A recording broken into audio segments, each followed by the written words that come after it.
Hello everyone. आज के इस वीडियो में हम बात करेंगे क्लास 12th की सोशियोलॉजी यानी कि समाजशास्त्र। इसके मोस्ट इंपॉर्टेंट क्वेश्चन डिस्कस करने वाले हैं। ये वीडियो जो है आपकी प्री बोर्ड में भी काम आएगी और बोर्ड एग्जाम में भी काम आएगी। दोनों जगह ये क्वेश्चन इंपॉर्टेंट आपके काम आने वाले हैं। इसमें हम बुक 1 और बुक 2 यानी कि आपकी दोनों बुक को डिस्कस करेंगे। ठीक है, ये वन शॉट वीडियो है यानी कि एक सिंगल वीडियो में आपका कंप्लीट सिलेबस हो जाएगा। अब दोनों बुक एक ही वीडियो में कवर हो रही है, इसका मतलब समझ रहे हो वीडियो बहुत लंबी जाने वाली है। ठीक है, तो बहुत ध्यान से देखना है। वन शॉट वीडियो है, लॉन्ग क्वेश्चन, शॉर्ट क्वेश्चन, सभी प्रकार के क्वेश्चन मैं यहाँ पे कवर करा दूंगा। तो वीडियो को आपको बहुत ध्यान से देखना है। एक बार सिलेबस देख लीजिए। सिलेबस आपको पता है कि बुक 1 से कितने चैप्टर आ रहे हैं, बुक 2 से कितने चैप्टर आ रहे हैं, कौन सा चैप्टर कितने मार्क्स का है, ये भी आपके सामने क्लियर लिखा हुआ है। ठीक है, देखिए अभी हम अगर बुक 1 की बात करें तो बुक 1 में से 4 चैप्टर आएंगे, 4 चैप्टर, और चारों चैप्टर 10-10 नंबर के हैं। ठीक है, और ये 4 चैप्टर हैं और सब में से 10 नंबर के क्वेश्चन आएंगे। बात यहाँ पे मैं सीबीएसई की कर रहा हूँ। और जो आपकी दूसरी बुक है उसमें से आपके 5 चैप्टर आ रहे हैं। इसमें चैप्टर 1 चैप्टर 2 5-5 नंबर का है और बाकी के तीनों चैप्टर जो हैं वो 10 नंबर के हैं। तो इस तरीके से आपका 40 नंबर की एक बुक है और 40 नंबर की दूसरी बुक है। ठीक है, टोटल 80 नंबर आपके यहाँ से बन रहे हैं। अब बात करते हैं बुक 1 का, चैप्टर 1, उसके मोस्ट इंपोर्टेंट क्वेश्चन देखते हैं। इसके बाद हम आगे सारे चैप्टर लाइन टू लाइन करने वाले हैं। सबसे पहला क्वेश्चन हमारे सामने है कि बताइए जनसांख्यिकी से क्या अभिप्राय है, या फिर इसको जनांकिकी भी कहते हैं और अंग्रेजी में इसको डेमोग्राफी कहते हैं। ठीक है, क्या मतलब होता है इसका, क्या अर्थ होता है, समझते हैं। तो देखिए जनसांख्यिकी की अगर मैं बात करूं तो जनसांख्यिकी क्या होती है, इसको अंग्रेजी में डेमोग्राफी बोलते हैं, जो कि यूनानी भाषा के 2 शब्दों से मिलकर बना है। अगर इसके शाब्दिक अर्थ की बात करें तो अंग्रेजी में हम इसको डेमोग्राफी पढ़ते हैं। ठीक है, और ये यूनानी भाषा के 2 शब्द हैं, एक डेमोस और दूसरा ग्राफिन, इनसे मिलकर बना है। डेमोस का मतलब होता है लोग यानी कि जनता। ठीक है, डेमोस का मतलब क्या है, लोग यानी कि जनता, और ग्राफिन का मतलब होता है उनका वर्णन करना। तो दोनों शब्दों को अगर मिला दिया जाए तो उसका मीनिंग क्या बनेगा, ठीक है, जनता का अध्ययन करना या फिर जनता के बारे में अध्ययन करना। तो हम ये कह सकते हैं कि जनसांख्यिकी का जो अर्थ होता है वो होता है जनसंख्या का सुव्यवस्थित अध्ययन, यानी कि जनता जो जनसंख्या में आ जाती है उसका सही तरीके से क्रम से अध्ययन करना जनसांख्यिकी कहलाता है। ठीक है, सिंपल है बिल्कुल, पेपर में क्वेश्चन आता है, बहुत इंपॉर्टेंट है, ध्यान से देखिए। आगे चलते हैं। नेक्स्ट क्वेश्चन आपका बनता है कि बताइए जनसांख्यिकी के अंतर्गत किस चीज का अध्ययन किया जाता है। तो अभी हमने पढ़ा जनसंख्या का अध्ययन किया जाता है। अब आपसे कोई पूछे जनसंख्या में किस चीज का अध्ययन किया जाता है, तो जनसंख्या में देखा जाता है कितने जन्म हुए, कितनी मृत्यु हुई। ठीक है, प्रवास कितने लोगों ने एक जगह से दूसरी जगह पे गए। ठीक है, लिंग अनुपात देखा जाता है, यानी सेक्स रेशियो, पुरुष और महिला के बीच में जो लिंग अनुपात है वो क्या है। फिर आयु संरचना देखी जाती है। इन सभी चीजों का अध्ययन किया जाता है। ठीक है, तो जनसांख्यिकी के तहत या जनांकिकी के तहत इन चीजों का अध्ययन किया जाता है। अब एक क्वेश्चन बनेगा कि जनांकिकी या जनसांख्यिकी, जो भी आप कह लो या डेमोग्राफी कह लो, ये कितने प्रकार की होती है। मेनली इसको 2 प्रकार के में बांट के देखा जाता है। ठीक है, 2 प्रकार की होती है। कौन कौन सी होती है, एक होती है आकारिक जनसांख्यिकी, एक होती है सामाजिक जनसांख्यिकी। आकारिक में हम क्या पढ़ते हैं, आकारिक में हम पढ़ते हैं कि जनसंख्या जो है उसके आकार के बारे में यहाँ पे अध्ययन किया जाता है। ठीक है, जनसंख्या का आकार जो होता है उसके बारे में यहाँ पे अध्ययन करते हैं। लेकिन जो दूसरी प्रकार की है जिसको सामाजिक कहते हैं, इसके तहत हम जनसंख्या का सामाजिक, आर्थिक और राजनीतिक तीनों पक्षों का अध्ययन करते हैं हम सामाजिक जनसांख्यिकी के तहत। ठीक है,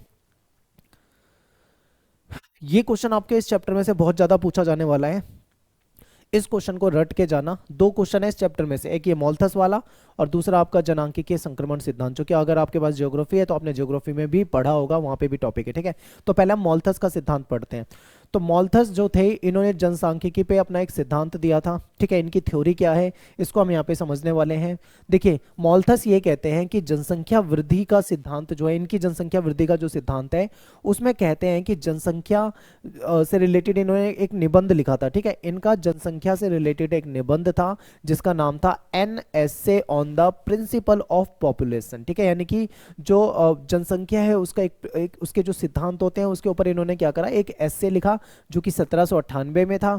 इसमें इन्होंने एक बात कही, ठीक है, कि जनसंख्या जितनी तेजी से बढ़ेगी ना, संसाधन उतनी तेजी से नहीं बढ़ पाएंगे। ठीक है, जनसंख्या बहुत तेजी से बढ़ जाएगी, जनसंख्या बहुत तेजी से बढ़ जाएगी लेकिन संसाधन उतनी तेजी से नहीं बढ़ पाएंगे। इसका मतलब इनका सिद्धांत क्या है, इनका सिद्धांत जो है निराशावादी है। ठीक है, निराशावादी सिद्धांत है जो कहीं ना कहीं नेगेटिव पॉइंट को तो देखता है पर सकारात्मक चीजों को नहीं देखता है। ठीक है, तो आगे समझते हैं इन्होंने क्या कहा।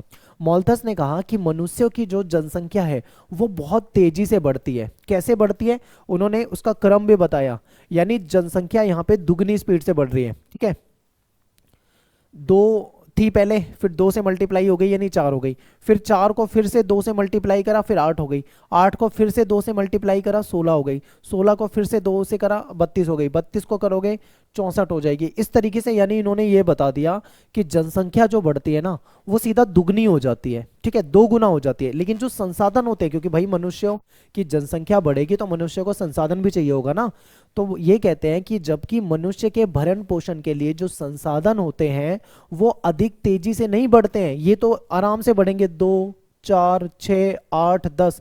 सोच रहे हो? अब ध्यान से देखो, यहाँ पे 2 से 4 हुआ, 4 से 6 हुआ, 6 से 8 हुआ, 8 से 10 हुआ, और इतनी जगह में ये कितना हो गया था, 32 हो गया था। यानी कि कितनी गुना जनसंख्या बढ़ गई, जबकि संसाधन तो बढ़े ही नहीं। अब जनसंख्या बढ़ गई, संसाधन नहीं बढ़े तो लोगों में क्या होगा, संघर्ष होगा, ठीक है। इसीलिए इन्होंने कहा मॉल्थस ने कि मनुष्य जो है वो हमेशा से गरीबी की हालत में जीने के लिए दंडित है, यानी मनुष्य को हमेशा गरीबी की हालत में जीना पड़ेगा।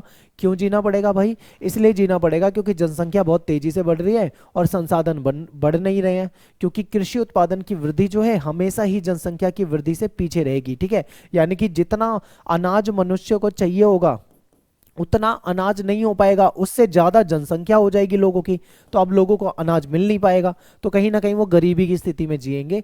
ऐसा किसने कहा? मॉल्थस ने कहा। इसलिए इस सिद्धांत को क्या कहा जाता है? निराशावादी सिद्धांत कहा जाता है। सिंपल है, आगे चलते हैं।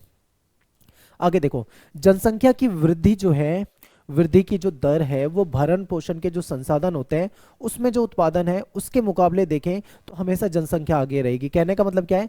जनसंख्या तेजी से बढ़ेगी, संसाधन उतनी तेजी से नहीं बढ़ेंगे, ठीक है। संसाधन हमेशा क्या रहेंगे?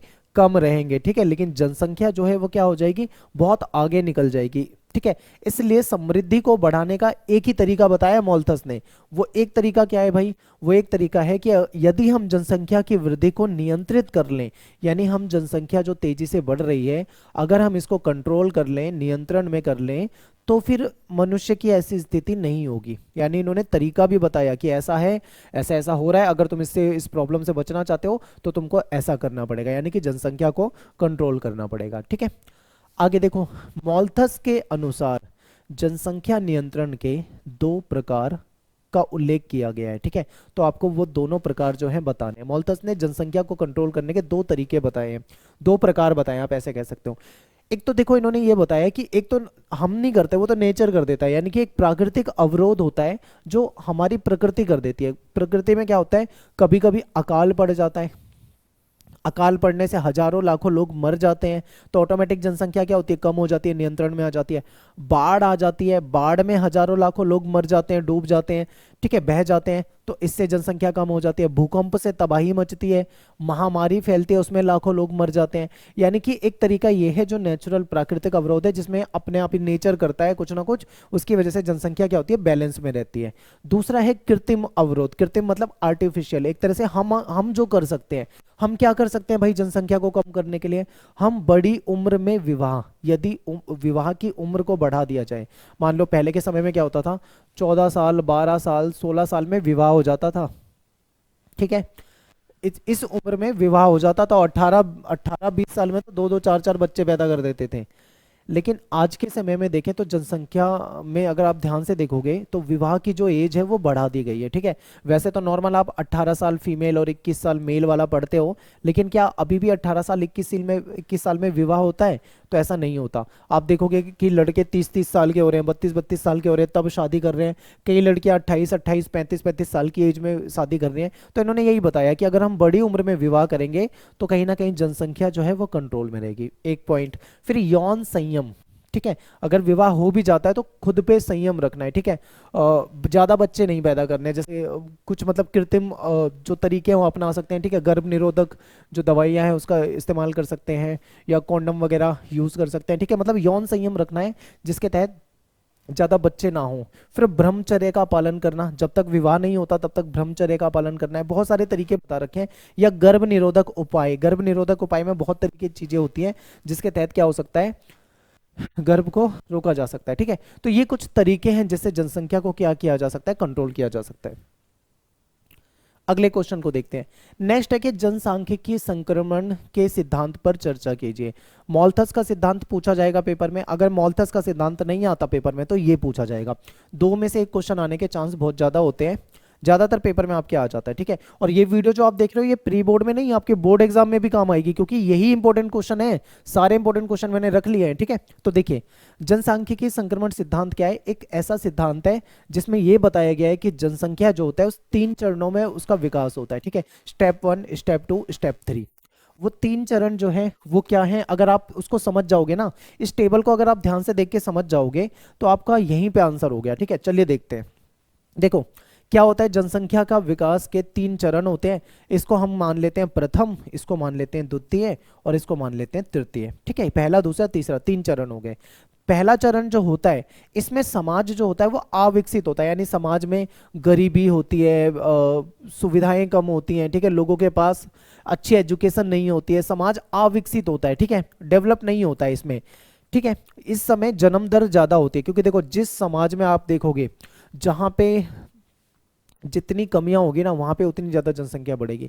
अगर मान लो उनके पास अच्छी स्वास्थ्य सुविधा नहीं है, उनके पास एजुकेशन नहीं है, वो गरीब है, वो अविकसित है, तो वहां पे बच्चे ज्यादा पैदा होंगे, तो यानी जन्म दर यहाँ पे ज्यादा होती है। लेकिन अब यहाँ पे मृत्यु दर भी ज्यादा होती है। मृत्यु दर ज्यादा क्यों है भाई? क्योंकि लोगों के पास सुविधाएं नहीं है। किसी को मान लो मलेरिया हो गया, वो जाएगा हॉस्पिटल, हॉस्पिटल ही नहीं है, दवाइयां नहीं है, मर जाएगा वो।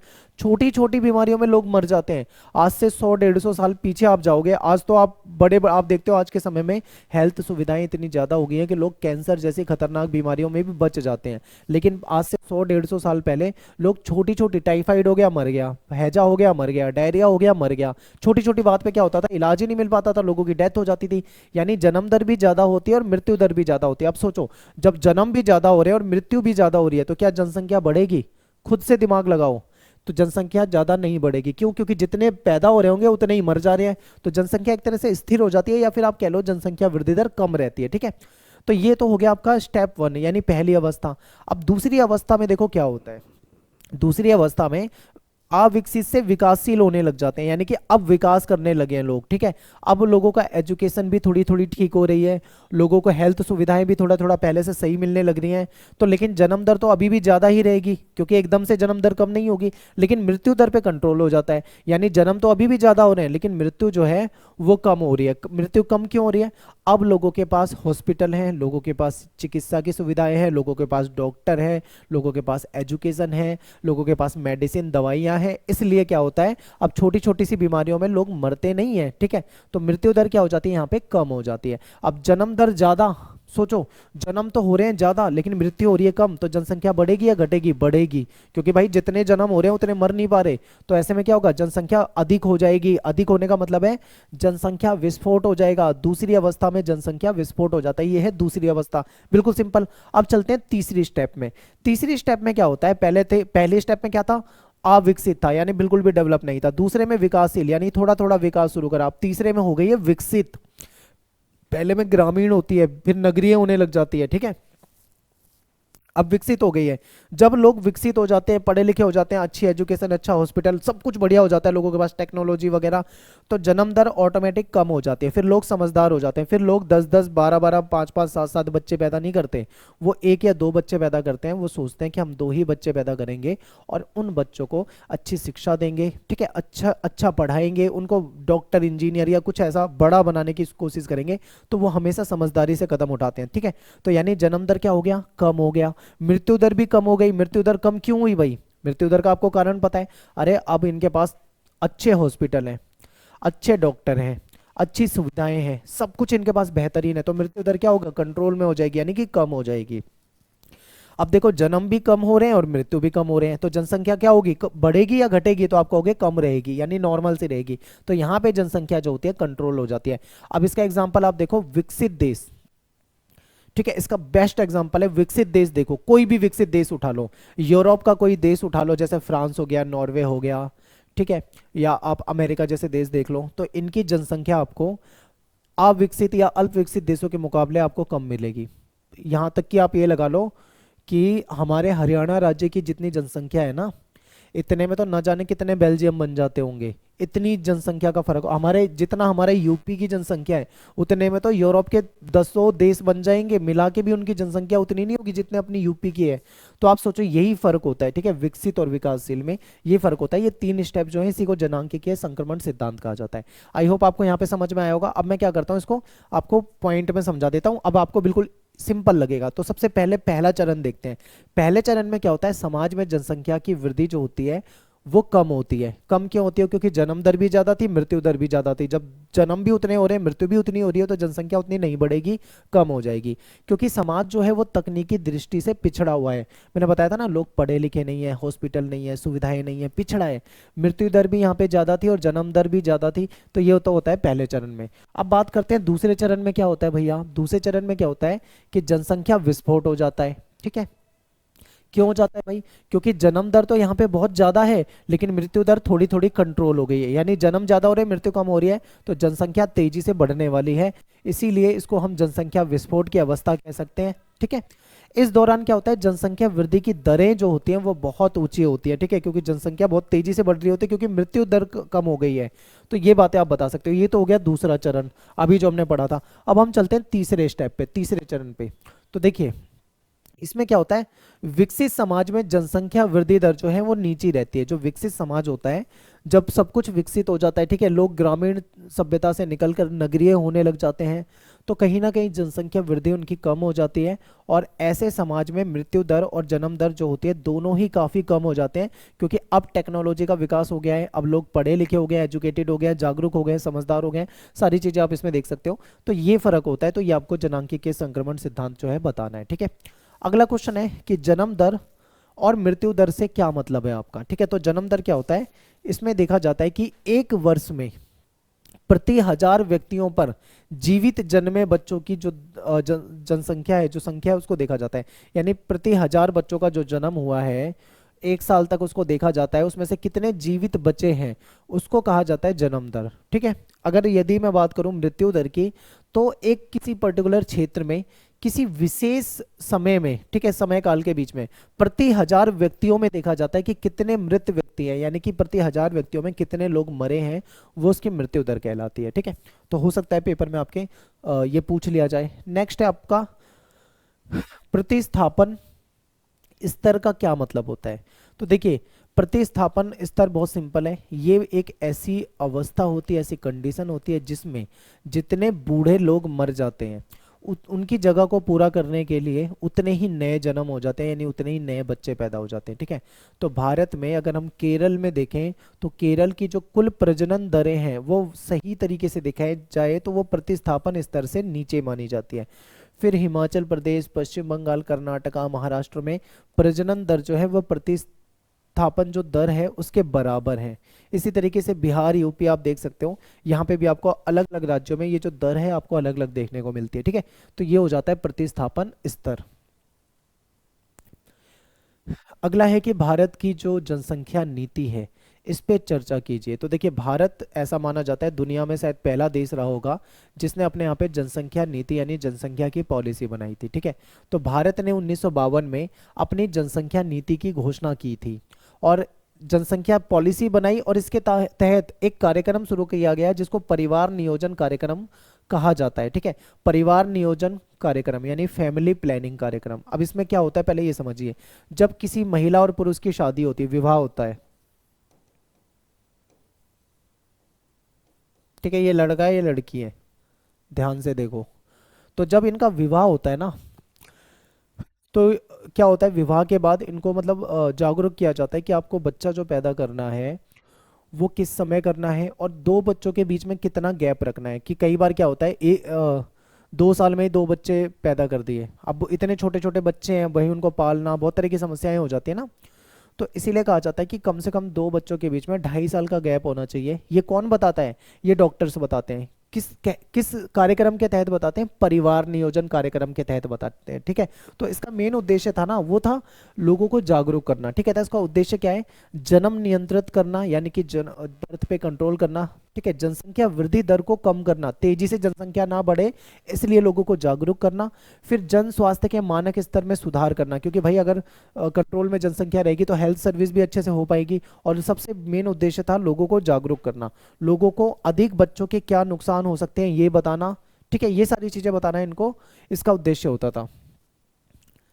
लेकिन इमरजेंसी जब देश में लगी थी 1975 में, 25 जून 1975 की अगर मैं बात करूं, तो जब देश में इमरजेंसी लगाई गई थी, ठीक है, उस दौरान क्या होता है ये आपको याद रखना है, इंपॉर्टेंट है।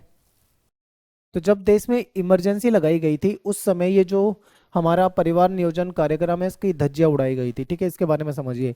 आपातकाल के दौरान परिवार नियोजन कार्यक्रम को गहरा धक्का लगा, कैसे? तो इस समय क्या हुआ? जबरन नसबंदी कर दी गई, ठीक है। एक जबरन नसबंदी कार्यक्रम चलाया, यानी कि देखो लोगों को जागरूक तो कर सकते हो आप कि भाई कम बच्चे पैदा करो, जनसंख्या बढ़ेगी, संसाधन घटेंगे, ये नुकसान वो नुकसान, आप लोगों को जागरूक कर सकते हो, लेकिन आप लोगों को जबरन उनकी नसबंदी करें ये सही नहीं होता, ठीक है। तो इस समय जबरन नसबंदी का कार्यक्रम चलाया गया। पुरुष नसबंदी की गई, महिला में जो पुरुष में जो नसबंदी होती है यानी वो बच्चे पैदा नहीं कर पाएगा उसको नसबंदी कहा जाता है। महिला में भी वो जो ऑपरेशन होता है उसको नलिका बंदी कहा जाता है, ठीक है। तो ये चलाया गया। और इसमें क्या हुआ था कि जो सरकारी कर्मचारी हैं जैसे टीचर हो गए या फिर अन्य जो सरकारी कर्मचारी हो गए, इनको काम दे दिया गया था कि जाओ लोगों को पकड़ पकड़ के लाओ और उनकी जबरन नसबंदी करो। यानी उनको टारगेट दे दिया गया था कि आज 50 नसबंदी करनी है, आज इतनी करनी है उतनी करनी है, इस तरीके से लोग क्या थे, लालच दे दे के लेके आ रहे थे कि चलो वहां पे नसबंदी करा लो, तुम्हें रेडियो मिलेगा, तुम्हें प्लॉट मिल जाएगा, तुम्हें ये मिल जाएगा, मतलब लालच दे दे के जबरन उनको बुला के लाया गया और जबरदस्ती उनकी नसबंदी कर दी गई। और ऐसा भी कहा जाता है कई तो ऐसे थे जो 60-60 साल के बूढ़े थे, उनकी भी नसबंदी कर दी गई क्योंकि उनको टारगेट पूरा करना था। तो ये सब चला था। तो इस तरीके से आप कह सकते हो कि इमरजेंसी के दौरान जो हमारा ये जो परिवार नियोजन कार्यक्रम था इसको गहरा धक्का लगा। नेक्स्ट है कि स्त्री पुरुष अनुपात से आप क्या समझते हो, ठीक है। इसको लिंग अनुपात भी कह सकते हैं। तो देखिए प्रति 1000 पुरुषों में एक निश्चित अवधि के दौरान स्त्रियों की जनसंख्या जो है उसको देखा जाता है, ठीक है। यानी कि प्रति 1000 पुरुषों में महिलाओं की कितनी संख्या है, जैसे मान लो 990 है महिलाओं की संख्या, तो ये क्या कहलाएगा? लिंग अनुपात कहलाएगा, ठीक है। तो लिंग अनुपात कहीं कहीं पे ज़्यादा भी हो सकता है, कहीं कहीं पे बहुत कम हो सकता है। आप देखोगे कि कुछ राज्य ऐसे होते हैं, खासकर हरियाणा वगैरह राज्यों में लिंग अनुपात जो था वो काफ़ी कम था, ठीक है। फीमेल्स की जो संख्या थी वह काफ़ी कम थी। इसके कारण बहुत सारे हो सकते हैं, ठीक है। भारत में जनगणना के इतिहास के बारे में बताना है। तो देखिए भारत में जनगणना का काम जो था अंग्रेजों ने ही शुरू करवाया था। 1867 से 1872 के आसपास जनगणना के प्रयास किए गए थे, ठीक है। 1881 से हर साल 10 वर्ष के बाद जनगणना होती रहती है। जब भारत आज़ाद हुआ था तब भी ये 10 वर्षीय जनगणना जो सिस्टम था इसको लागू रखा गया। और 1951 से 2011 तक देखें तो 7 बार जनगणना जो है वो हो चुकी है। उसमें जनगणना में क्या देखा जाता है? कितनी जनसंख्या है, मेल कितने हैं, फीमेल कितने हैं, पढ़े लिखे कितने हैं, ठीक है, कृषि वाले कितने हैं, हाँ सारी चीज़ों की जानकारी उसमें रखी जाती है। भारत में कृषि आधारित जीवन शैली का महत्व जो है वो क्यों घट रहा है? क्योंकि भारत कृषि प्रधान देश है लेकिन फिर भी कृषि आधारित जीवन शैली अब कम होती जा रही है। कृषि आधारित जो ग्रामीण जीवन शैली है उसका आर्थिक और सामाजिक जो महत्व है वो पहले के मुकाबले देखें तो घट रहा है। क्यों घट रहा है भाई? क्योंकि शहर जो है ना वो गांव के लोगों को चुंबक की तरफ अपनी ओर आकर्षित कर रहा है। कहने का मतलब है कि गांव के लोग जो है ना वो गांव में खेती करने से ज्यादा शहर में नौकरी करना पसंद कर रहे हैं। यानी कि लोग शहरों की ओर आकर्षित हो रहे हैं, शहरों में उनको लगता है कि सुख सुविधाएं हैं, बहुत सारी चीजें हैं, ठीक है। तो दूसरी तरफ उद्योग आधारित जो नगरीय जीवन शैली है इसका भी महत्व बढ़ रहा है। लोग उद्योगों में नौकरी करना पसंद करते हैं, ठीक है। कृषि देश में सबसे अधिक योगदान देती थी लेकिन आज भी जीडीपी में उसका जो योगदान है वो धीरे धीरे क्या है, पहले के मुकाबले थोड़ा कम होता जा रहा है। गांव में रहने वाले लोग जो हैं गांव में काम नहीं करना चाहते या गांव में काम नहीं करते। ग्रामीण लोग जो हैं वो खेती से अलग व्यवसाय में जा रहे हैं, ठीक है, अलग उद्योग धंधे की तरफ जा रहे हैं। गांव में जो साझी संपत्ति के संसाधन होते थे उसमें भी कमी आती जा रही है, खेत कम होते जा रहे हैं, ठीक है। शहरों में वो गुमनामी की जिंदगी जी सकते हैं लेकिन गाँव से कहीं ना कहीं वो अलग होते जा रहे हैं। ग्रामीण जीवन में अपरिचितों से संपर्क होता रहता था इनका, ठीक है, सॉरी, नगरीय जीवन में इनका अपरिचितों से संपर्क होता रहता है। फिर अनुसूचित जाति अनुसूचित जनजाति जैसे सामाजिक रूप से पीड़ित समूह को शहर की जो रहन सहन है वो अपमानजनक स्थिति से बचाता है, क्योंकि गांव में क्या होता है, जो SC ST होते हैं इनके साथ ज्यादा भेदभाव होता है, लेकिन जब ये शहरों में जाते हैं ना वहां पे कोई ऐसा भेदभाव नहीं होता। तो गांव की अपमानजनक जिंदगी से वो शहर में रहकर बसना ज्यादा पसंद करते हैं, तो ये भी रीजन हो सकता है। ठीक है, तो ये सारे पॉइंट आप बता सकते हो। नेक्स्ट है कि मोल्थस का जो जनसंख्या वृद्धि की सिद्धांत थी इसकी आलोचना की गई। ठीक है, इसकी आलोचना क्यों की गई, देखो इस सिद्धांत का जो खंडन था वो यूरोपीय देश में किया गया। उन्होंने अपने ऐतिहासिक अनुभव के आधार पर इसकी आलोचना करी, क्योंकि कुछ लोगों ने बताया कि आर्थिक समृद्धि जो है ना वो जनसंख्या वृद्धि से अधिक होती है।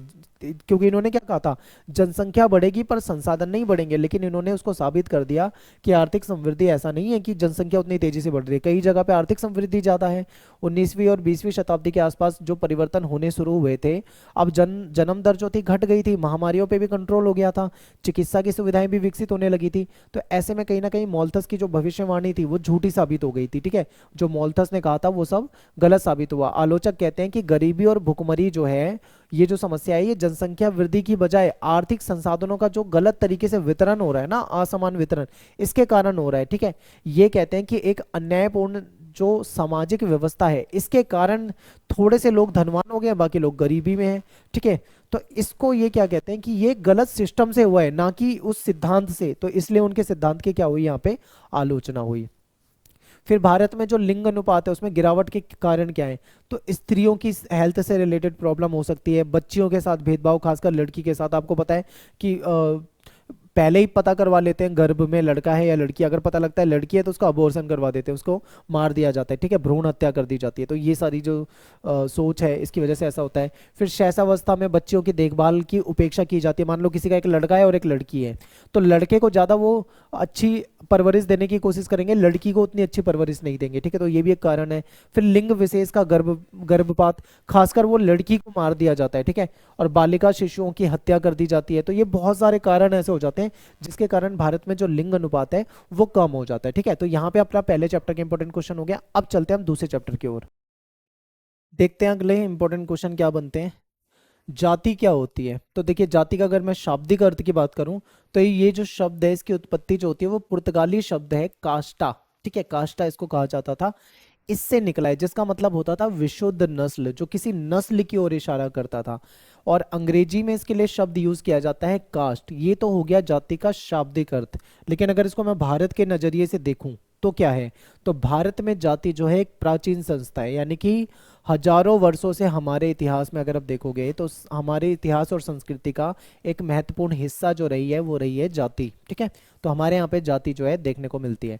जाति केवल हमारे अतीत का नहीं बल्कि आज का भी एक अभिन्न अंग है। हम सब किसी ना किसी जाति से जुड़े हुए हैं। ठीक है, हमारी कोई ना कोई जाति है। हिंदू समाज में देखें तो जाति आपको देखने को मिलती है। इसका प्रचलन, आप ये मत सोचना केवल हिंदुओं में जाति होती है, अन्य धर्मों में भी जाति होती है, मुसलमानों में भी जाति होती है। ठीक है, ईसाइयों में, सिखों में, इनमें भी आपको जातीय विभाजन जो है देखने को मिलता है। तो जाति क्या है, अगर हम भारत के नजरिए से देखें, भारतीय समाज के नजरिए से देखें, तो जाति एक महत्वपूर्ण संस्था है। ठीक है, हम सभी किसी ना किसी जाति से जुड़े हुए हैं। नेक्स्ट है कि भारत में जातिगत व्यवस्था के स्वरूप को आपको समझाना है। भारत में जातिगत जो व्यवस्था है उसका क्या स्वरूप है, तो भारत में जातिगत व्यवस्था में देखें तो इसको हम दो हिस्सों में बांट देते हैं। पहले होती थी वैदिक टाइम में देखें तो वर्ण व्यवस्था होती थी। ठीक है, तो प्राचीन भारतीय समाज को वर्णों में बांटा गया था। ठीक है, वर्ण के आधार पर बांटा गया था और 4 वर्ण होते थे। लेकिन बाद में धीरे धीरे जाति व्यवस्था जो है वो अपना जटिल रूप धारण कर लेती है और वर्ण व्यवस्था का बिगड़ा हुआ रूप आप कह सकते हो कि जाति व्यवस्था है। और जातियों की संख्या 4 नहीं है, जातियों की संख्या हजारों में हो सकती है। ठीक है, वर्ण 4 थे लेकिन जाति जो है वो हजारों हो सकती है।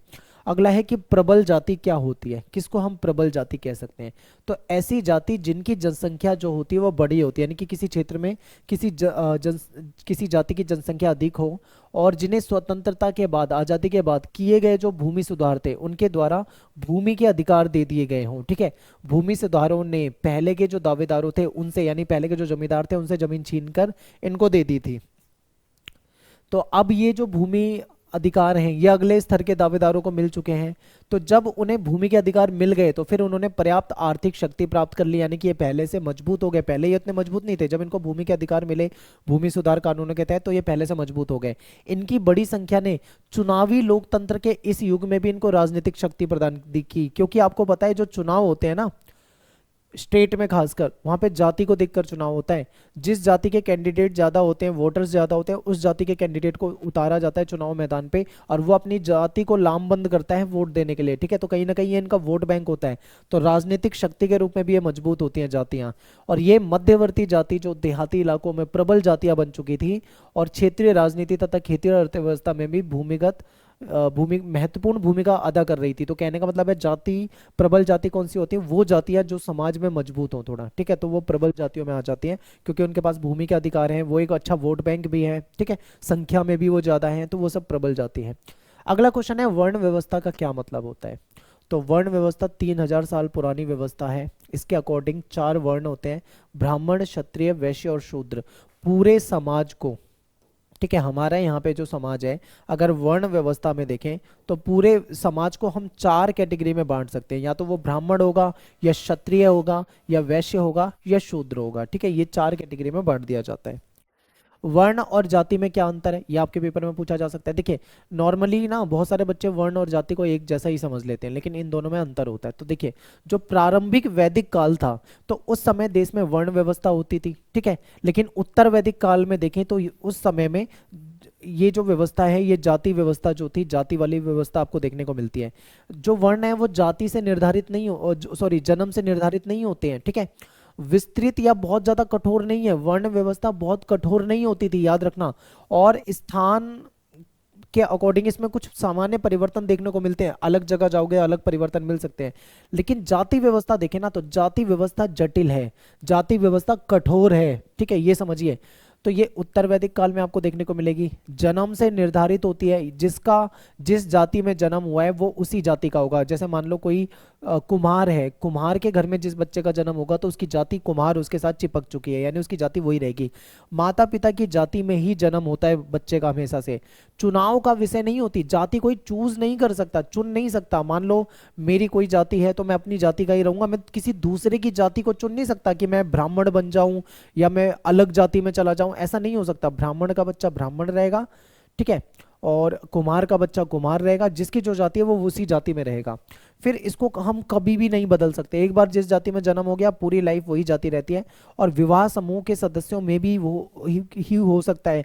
देखते हैं ना कि जब हम शादी करते हैं, विवाह करते हैं, तो अपनी जाति में, कहते हैं ना अपनी जाति में शादी करो, तो विवाह के नियमों में भी बंधे होते हैं। तो जाति व्यवस्था कठोर होती है वर्ण व्यवस्था के मुकाबले, याद रखना।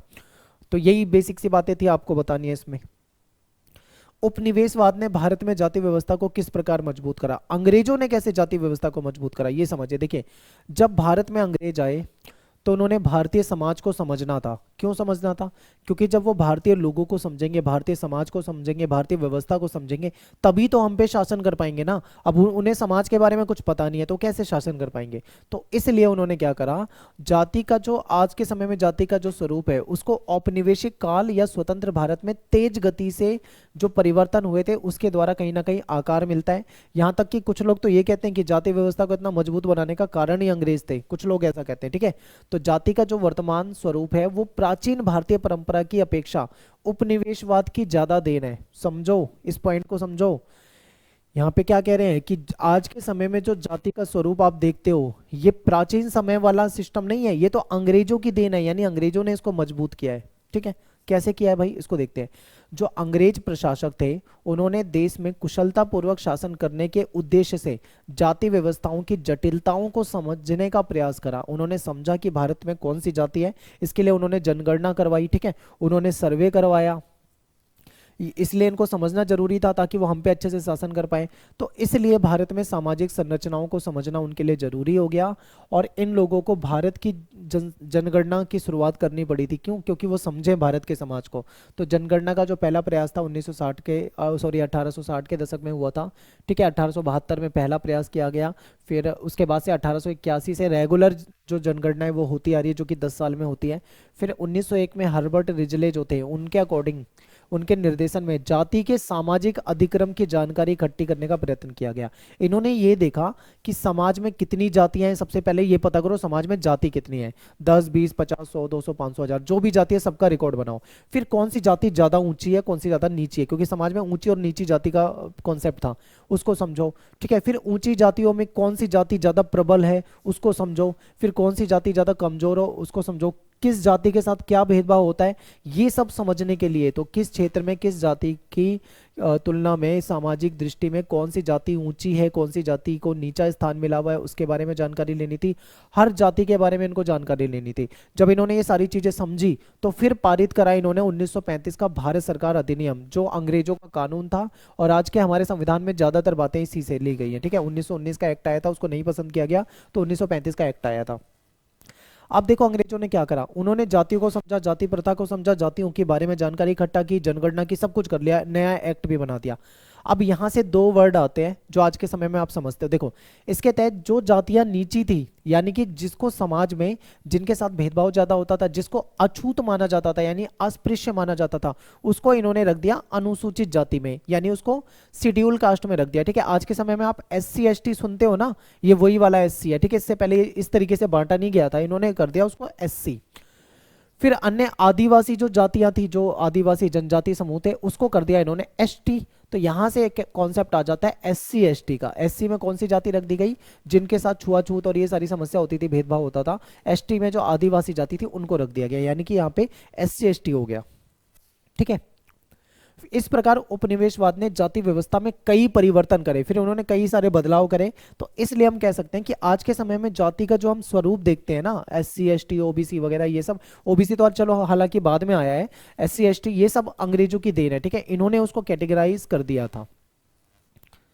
नेक्स्ट क्वेश्चन है कि एकल और संयुक्त परिवार में अंतर बताओ। एकल परिवार कौन सा होता है भाई, और संयुक्त परिवार कौन सा होता है? संयुक्त परिवार होता है जॉइंट फैमिली, जो भारत में होती है, यानी जिसमें दादा दादी माता पिता चाचा वाचा सब साथ में रहते हैं, ये तो हो जाती है जॉइंट फैमिली, बड़ा परिवार होता है। एकल परिवार क्या होता है? जिसमें पति पत्नी और उनके बच्चे रहते हैं, जो न्यूक्लियर फैमिली होती है। बाहर से आया है, विदेशों से, आजकल भारत में भी ये खूब चलन में है, तो इसको समझते हैं। सबसे पहले हम इसका स्ट्रक्चर समझते हैं। देखो अगर हम संरचना देखें, स्ट्रक्चर कैसा होता है, तो एकल परिवार में होते हैं माता पिता, केवल माता पिता और उनके बच्चे। ठीक है, यानी पति पत्नी हो गए और उनके एक दो बच्चे जो है। तो इसमें क्या होता है, सदस्यों की संख्या कम हो गई। मान लो एक पति है, एक पत्नी और दो बच्चे हैं, तो टोटल 4 सदस्य हो गए। इतना छोटा परिवार हो गया।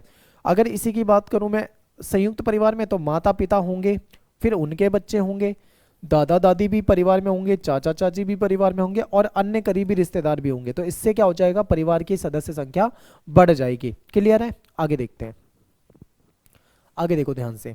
फिर है निर्णय लेने की प्रक्रिया। तो इसमें क्या होता है, माता पिता होते हैं न्यूक्लियर फैमिली में, तो माता पिता के पास ही होती है पावर कि वो अपने फैसले ले सकते हैं परिवार के लिए। लेकिन जो जॉइंट फैमिली है, इसमें जो परिवार के बुजुर्ग होते हैं, दादा दादी या जो अन्य मेंबर्स होते हैं परिवार के, ये क्या करते हैं, फैसला करते हैं। ठीक है, तो ये तो हो गया भाई निर्णय लेने की शक्ति किसके पास है। अब आर्थिक व्यवस्था देखें, क्योंकि भाई देखो माता पिता हैं तो यही परिवार चलाएंगे ना, यही पैसा कमाएंगे, यही खर्चे करेंगे। खर्च इसमें सीमित खर्च होता है, खर्चा भी कम होता है और आय के स्रोत भी कम होते हैं। लेकिन दूसरी तरफ परिवार की आय और खर्च को आपस में शेयर किया जाता है, क्योंकि परिवार बड़ा है, बहुत सारे लोग हैं, एक आदमी परिवार नहीं चला पाएगा, तो बहुत सारे लोग मिलके, चाचा चाची सब मिलके कमाएंगे और सारे मिलकर परिवार का खर्चा आपस में साझा करेंगे, शेयर करेंगे। और आर्थिक सुरक्षा इसमें ज्यादा होती है, क्योंकि भाई मान लो अगर किसी के साथ कोई दिक्कत हो गई तो चाचा वाचा साथ में खड़े हैं। वहां पे अगर कमाने वाला एक ही व्यक्ति और उसके साथ ही कुछ हो गया तो फिर कोई सपोर्ट करने के लिए नहीं होता, तो वहां पे ज्यादा दिक्कत होती है। आगे देखो, समर्थन और सहयोग की बात करें तो सदस्यों के बीच में व्यक्तिगत स्वतंत्रता यहाँ पे ज्यादा होती है। न्यूक्लियर फैमिली में संकट के समय में सहयोग कम हो सकता है, लेकिन परिवार के सभी सदस्य एक दूसरे का समर्थन और सहयोग करेंगे, क्योंकि परिवार बड़ा है तो एक दूसरे की हेल्प भी ज्यादा कर पाएंगे। सामाजिक संबंध की बात करें तो जो न्यूक्लियर फैमिली होती है, सामाजिक संबंध कम होता है, परिवार छोटा होता है, लोग अपने से जुड़े होते हैं, बस अपना ही फायदा देखते हैं। लेकिन जहां पे दूसरी तरफ परिवार के सदस्य एक दूसरे के साथ अधिक समय बिताते हैं, इनके संबंध एक दूसरे के साथ ज्यादा मजबूत होते हैं। ठीक है, इसीलिए कहते हैं जॉइंट फैमिली का जो कल्चर था वो ज्यादा अच्छा था। अब बात करते हैं परिवार में संघर्ष। परिवार में कम सदस्य होने के कारण संघर्ष की संभावना कम होती है, लेकिन यहाँ पे सदस्य ज्यादा होते हैं तो संघर्ष की जो संभावना ज्यादा हो जाती है, क्योंकि जब दादा दादी हैं, उनके बच्चे हैं, यहाँ तक तो ठीक है, फिर उनके बच्चों के उनकी जो शादी होगी, बीवियां आएंगी, फिर वापस में लड़ेंगी, तो ये सब चलता है। तो यहाँ पे संघर्ष के थोड़ा ज्यादा चांस हो जाते हैं। नेक्स्ट है नातेदारी की परिभाषा आपको बतानी है। ठीक है, इसके प्रकार बताने। तो देखो समाज जो होता है इसमें विभिन्न सदस्यों के बीच में आपसी रिलेशन को दर्शाता है नातेदारी। ठीक है, तो ये दो प्रकार के हम बांट सकते हैं। एक होता है जो विवाह से बनती है नातेदारी, यानी शादी हो गई तो आपके नए नए रिलेशन बन जाएंगे बहुत सारे लोगों के साथ। एक होती है रक्त मूलक, जो खून से रिलेटेड होता है। तो देखिए विवाह मूलक क्या है, देवर भाभी, ये सब इससे बनता है विवाह से। ठीक है, जैसे मान लो कोई दो भाई है, एक भाई की शादी हो जाएगी तो उसकी बीवी आएगी ना, तो अब वो छोटा भाई जो था वो उसका देवर बन गया, वो उसकी भाभी बन गई। ये जो देवर भाभी का जो ये कनेक्शन आया, ये विवाह के बाद ही आया, विवाह से ही हुआ। ऐसे ही साला साली, सास ससुर, किसी की शादी होगी तो उसके सास ससुर भी होंगे, तो ये विवाह से आने वाले हैं। ठीक है, नातेदारी। और रक्त संबंधित क्या होता है, जैसे माता पिता हैं, उनके भाई बहन या बच्चे वगैरह होते हैं, तो ये रक्त संबंधी नातेदारी में रखी जाती है। नेक्स्ट है जाति व्यवस्था जो है वो किन सिद्धांतों पे काम करती है। तो देखिए जाति को हम दो कैटेगरी में अगर बांट के देखें तो एक होता है सेपरेशन। ठीक है, इसको हम कहते हैं भिन्नता या अलगाव का सिद्धांत। फिर होता है दूसरा संपूर्णता या अधिक्रम का सिद्धांत। अब भिन्नता और अलगाव के सिद्धांत को थोड़ा देखते हैं। देखिए हर जाति दूसरी जाति से अलग थी और इसलिए वे अन्य जातियों से कठोरता से अलग होती है, यानी इसमें बोलते हैं भिन्नता का सिद्धांत। सभी जातियां दूसरी जातियों से अलग होते हैं, सभी जातियों के लोग जो होते हैं उनका कल्चर, उनके नियम जो होते हैं, जातियों के नियम वो अलग होते हैं। ठीक है, कहते हैं ना कि हमारी जो मेरे मेरे यहाँ पे जो शादी होती होगी, शादी विवाह में जो नियम होंगे वो आपके यहाँ पे नहीं होंगे, क्योंकि जो मेरी जाति है, मेरी जाति के अपने अलग रूल होंगे, आपकी जाति के अपने अलग रूल होंगे। तो यही होता है। ठीक है, तो जाति के नियमों को जातियों को मिश्रित होने से बचाने के लिए बनाए गए थे। क्यों ये नियम क्यों बनाए गए थे, ताकि सभी जाति के अपने अलग रूल होंगे तो वो अपना अलग अलग कल्चर को निभाएंगे। ऐसे में आपस में ये जातियां मिक्स ना हो जाए, इसलिए सबके रूल अलग अलग होते थे। ठीक है, जैसे कि शादी विवाह के नियम, खान पान के नियम, सामाजिक अंतःक्रिया के, व्यवसाय के, ये सारे नियम सबके क्या होते थे, अलग होते थे। तो इसको क्या कहा जाता है, भिन्नता या अलगाव। दूसरा होता है संपूर्णता या अधिक्रम। इसका क्या मतलब है, देखो प्रत्येक जाति का समाज में एक विशिष्ट स्थान होने के साथ साथ एक श्रेणी यानी एक क्रम होता है। ठीक है, जातियों को हम क्रम में बांट सकते हैं, ऊंची जाति, फिर सबसे नीची जाति, फिर कुछ जातियां जो बीच में आती है, जो ना तो बहुत ऊंची है ना ही बहुत नीची है, इस तरीके से हम देख सकते हैं। तो एक सीढ़ी नुमा व्यवस्था में प्रत्येक जाति का अपना एक विशिष्ट स्थान होता है। ठीक है, हर जाति का व्यवस्था में अपना स्थान तय है और वो स्थान किसी भी जाति को नहीं दिया जा सकता। जो ऊंची जाति है वो ऊंची ही रहेगी, जो नीची जाति है वो नीची ही रहेगी, जो इस तरीके से एक जाति का स्थान दूसरी जाति को नहीं दिया जा सकता। इस तरीके की कठोर व्यवस्था थी सामाजिक, अगर हम जातियों के अंतर्गत देखें तो। ठीक है, तो ये संपूर्णता का सिद्धांत हो जाएगा। अब अगला क्वेश्चन है जाति की विशेषता बताइए। तो देखिए उत्तर वैदिक काल की बात करें तो ये व्यवस्था आई। अब देखो वैदिक काल जो था, ठीक है, वैदिक काल को हम दो हिस्सों में बांट के पढ़ते हैं। एक है पूर्व वैदिक काल जिसको ऋग वैदिक काल भी कहा जाता है, दूसरा है उत्तर वैदिक काल। तो ऋग वैदिक काल में सब कुछ अच्छा था, वर्ण व्यवस्था थी, सब सही था। लेकिन उत्तर वैदिक काल में यानी बाद के वैदिक काल में क्या होता है, जाति प्रथा आ जाती है, जाति प्रथा कठोरता से लागू हो जाती है। ठीक है, तो ये आपको ही समझना है। तो जाति प्रथा को हम देखें तो उत्तर वैदिक काल में ये व्यवस्था आई थी। ये जटिल व्यवस्था है, कठोर व्यवस्था है। ठीक है, जाति जो है जन्म से निर्धारित होती है, जिसका जिस जाति में जन्म हो गया वो उसी जाति का रहेगा। माता पिता की जाति में ही जन्म होता है सबका। ठीक है, और चुनाव का विषय नहीं होता, आप इसको चुन नहीं सकते अपनी मर्जी से कि भाई मैं इस जाति का हूं तो मैं दूसरी जाति में चला जाऊं, आप नहीं बदल सकते हो इसको। ठीक है, विवाह समूह के सदस्यों में ही होता है, विवाह जो होगा अपनी जाति में ही होता है। अब यहाँ पे एक और चीज देखो, एक जाति से दूसरी जाति में विवाह करना भी गलत माना जाता था।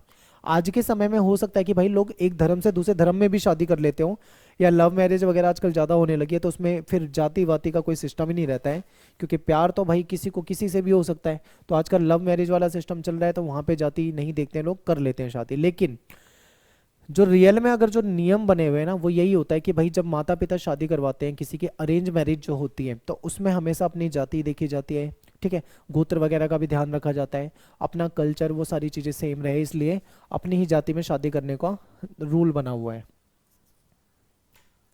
फिर खाना खाने बांटने इन सब के अपने नियम होते हैं। एक जाति में जन्म लेने वाला व्यक्ति उस जाति से जुड़े जो व्यवसाय होते हैं उसको अपना सकता है। ठीक है, जाति एक बहुत ही असमान संस्था मान सकते हो आप इसको। ठीक है, क्योंकि जाति जन्म द्वारा कठोरता से निर्धारित हो जाती है और इस ये बहुत जटिल होती है, इसको बदला नहीं जा सकता है, जीवन भर इसको बदलना पॉसिबल नहीं होता है।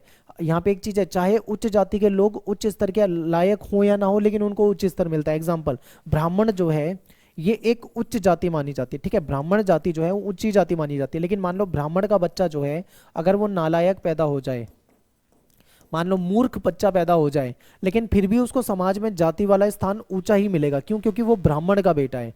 तो ये होता था समाज में, मतलब उनके नियम हो जाते थे। अब कोई एक निचली कास्ट है, मान लो कोई एससी कास्ट है, एससी में कोई बच्चा पैदा हो जाता है, लेकिन वो बहुत ज़्यादा विद्वान होता है, बहुत ज़्यादा पढ़ा लिखा समझदार होता है, लेकिन फिर भी उसको वो वैल्यू नहीं मिल पाएगी, ठीक है। तो ये जो भेदभाव है ना, ये जाति के अंदर भेदभाव देखने को मिलता है। नेक्स्ट है हमारा राष्ट्रीय विकास बनाम जनजातीय विकास, यानी कि देश का विकास वर्सेस जनजातीय विकास। जनजाति में वो आपके आदिवासी वगैरह आ जाते हैं, ठीक है। तो देखिए, ग्रामीण परिवेश में जंगल जो है जनजातीय लोगों का निवास स्थान था। उनके निवास स्थान में क्या होता है, देश के महत्वपूर्ण खनिज, देश के जो महत्वपूर्ण खनिज भंडारण है वो जंगलों में यहाँ पे होते हैं। अब विकास के नाम पे क्या हुआ, बड़े बड़े बांध बनाए गए, कारखाने लगाए गए, बड़े बड़े खानों की खुदाई हुई, और जनजातीय लोगों को शेष भारतीय समाज के विकास के लिए कहीं ना कहीं बहुत अधिक कीमत चुकानी पड़ी। इसके लिए ना, अगर आपने पॉलिटिकल साइंस में सेकंड बुक में एक चैप्टर पढ़ा था जहाँ पे उड़ीसा में बहुत ज़्यादा लौह अयस्क संसाधन थे, याद आ रहा है आपको? मैंने पढ़ाया था वहाँ पे। मैंने आपको क्या बताया था कि जब वहाँ पे उद्योग लगाए जा रहे थे तो वहाँ के लोग विरोध कर रहे थे, उनको विस्थापित होना पड़ा था। तो वही चीज़ आपको बताई गई है कि जो जनजातीय लोग हैं कहाँ पे रहते हैं, जंगलों में रहते हैं, और जंगलों में सबसे ज़्यादा संसाधन होते हैं। जब सरकार को पता लगता है वहाँ खनिज है, वहाँ ये है वो है, जो भी संसाधन है, सरकार वहाँ पे जाके उस जमीन को अपने कब्जे में लेती है और वहाँ के लोगों को वहाँ से विस्थापित करती है, मुआवजा वगैरह देके वहाँ से निकालती है। तो कहीं ना कहीं उनके जंगल, उनकी जमीन छिन जाती है। तो सबसे ज़्यादा विकास की कीमत चुकानी पड़ती है किसको, जनजातीय लोगों को, और फायदा किसको मिलता है, बाकी समुदाय को, ठीक है। तो जनजातीय को जो हानि उठानी पड़ती है ना, उसका फायदा दूसरे लोगों को होता है। जनजातीय लोगों से उनकी जमीनें छीनने की प्रक्रिया शुरू हो गई है, इससे संघर्ष शुरू हुआ है, और नए जनजातीय राज्यों का उद्भव होने भी इसीलिए हुआ है। झारखंड, छत्तीसगढ़, ये सब जनजातीय राज्य हैं। सरकार ने कठोर कदम उठाते हुए इस जिससे विद्रोह भड़का और पूर्वोत्तर राज्य की अर्थव्यवस्था, संस्कृति और समाज को हानि कहीं ना कहीं पहुंची है। तो आप ये बता सकते हो। फिर अगला क्वेश्चन आता है कि जाति और वर्ण में तो आपने अंतर समझ लिया, अब जाति और जनजाति में भी अंतर आपको समझना है। तो जाति क्या है, जाति जो होती है एक सामाजिक व्यवस्था है, समाज में होती है, ये एक भौगोलिक क्षेत्र में निवास करते हैं।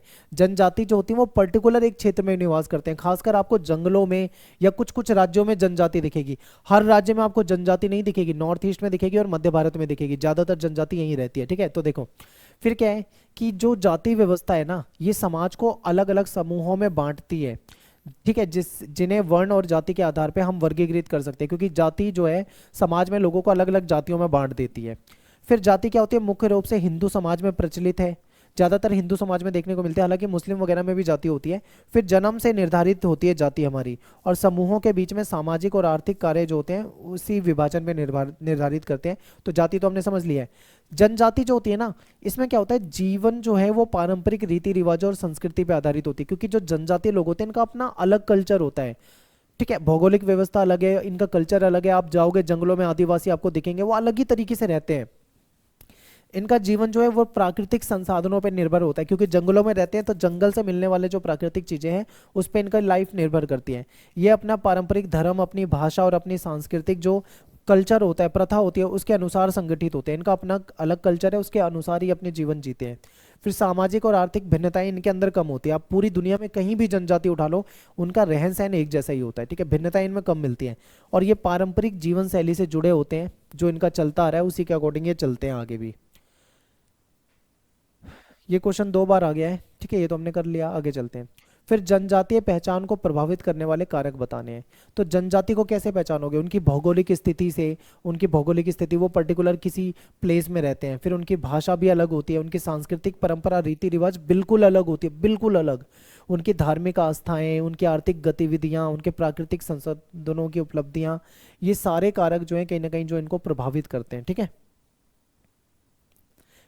अब एक एक करके अगर हम देखें भौगोलिक स्थिति, तो ये पहाड़ों, जंगलों या दूर के मैदानों में रहते हैं, और वहाँ पे पर्टिकुलर कुछ जनजातियाँ रहती हैं, ठीक है। इनकी भाषा जो है, इनकी भाषा देखें तो विशिष्ट होती है, इनकी पहचान होती है इनकी भाषा से, ठीक है। इनका अलग से साहित्य आप देख सकते हो, इनके अलग इनका कल्चर होता है, इनके गीत, इनकी कथाएं, इनका सब आपको अलग मिलेगा। सांस्कृतिक परंपराएं, रीति रिवाज इनको बिल्कुल अलग होते हैं, त्योहारों को मनाते हैं, नृत्य, संगीत वगैरह सब होता है इनके में, लेकिन बाकी से बिल्कुल अलग होता है, इनकी पहचान ही बिल्कुल अलग है। आप जाओगे जिंगा लाला हू करते आपको दिखाई देंगे ना, ये इनका अलग ही कल्चर होता है थोड़ा। धार्मिक आस्था, जनजातियों के क्या होते हैं कि अपने पारंपरिक धर्म, अपनी धार्मिक प्रथाएं होती हैं, ठीक है। ये प्रकृति की पूजा करते हैं, आत्मा की पूजा करते हैं, अपने पूर्वजों की पूजा करते हैं।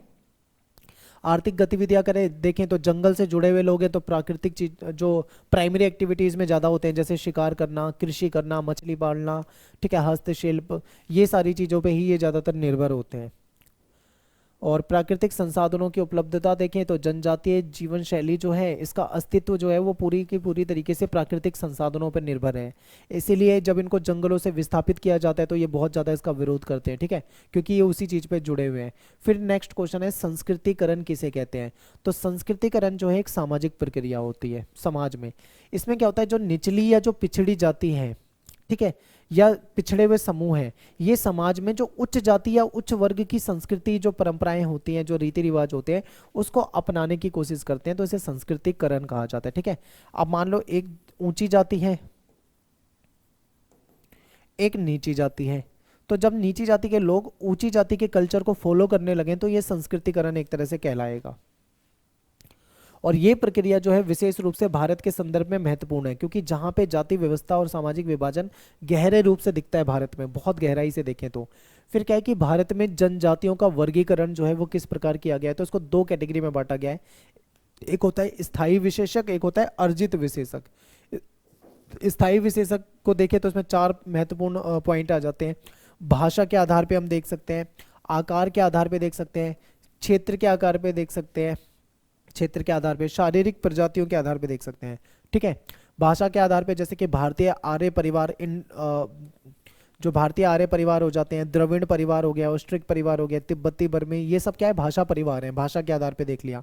आकार के आधार पे बड़ी जनसंख्या वाली जनजाति, कुछ जनजाति ऐसी है जिनकी संख्या बहुत ज्यादा है, कुछ जनजाति हैं जो बहुत कम है, ठीक है, तो बड़ी जनजाति में आ जाता है गोंड, आ जाएगा भील, संथाल, ठीक है, मीना, बोडो, मुंडा, ये सारी जाति जो है ये ज्यादा है संख्या में।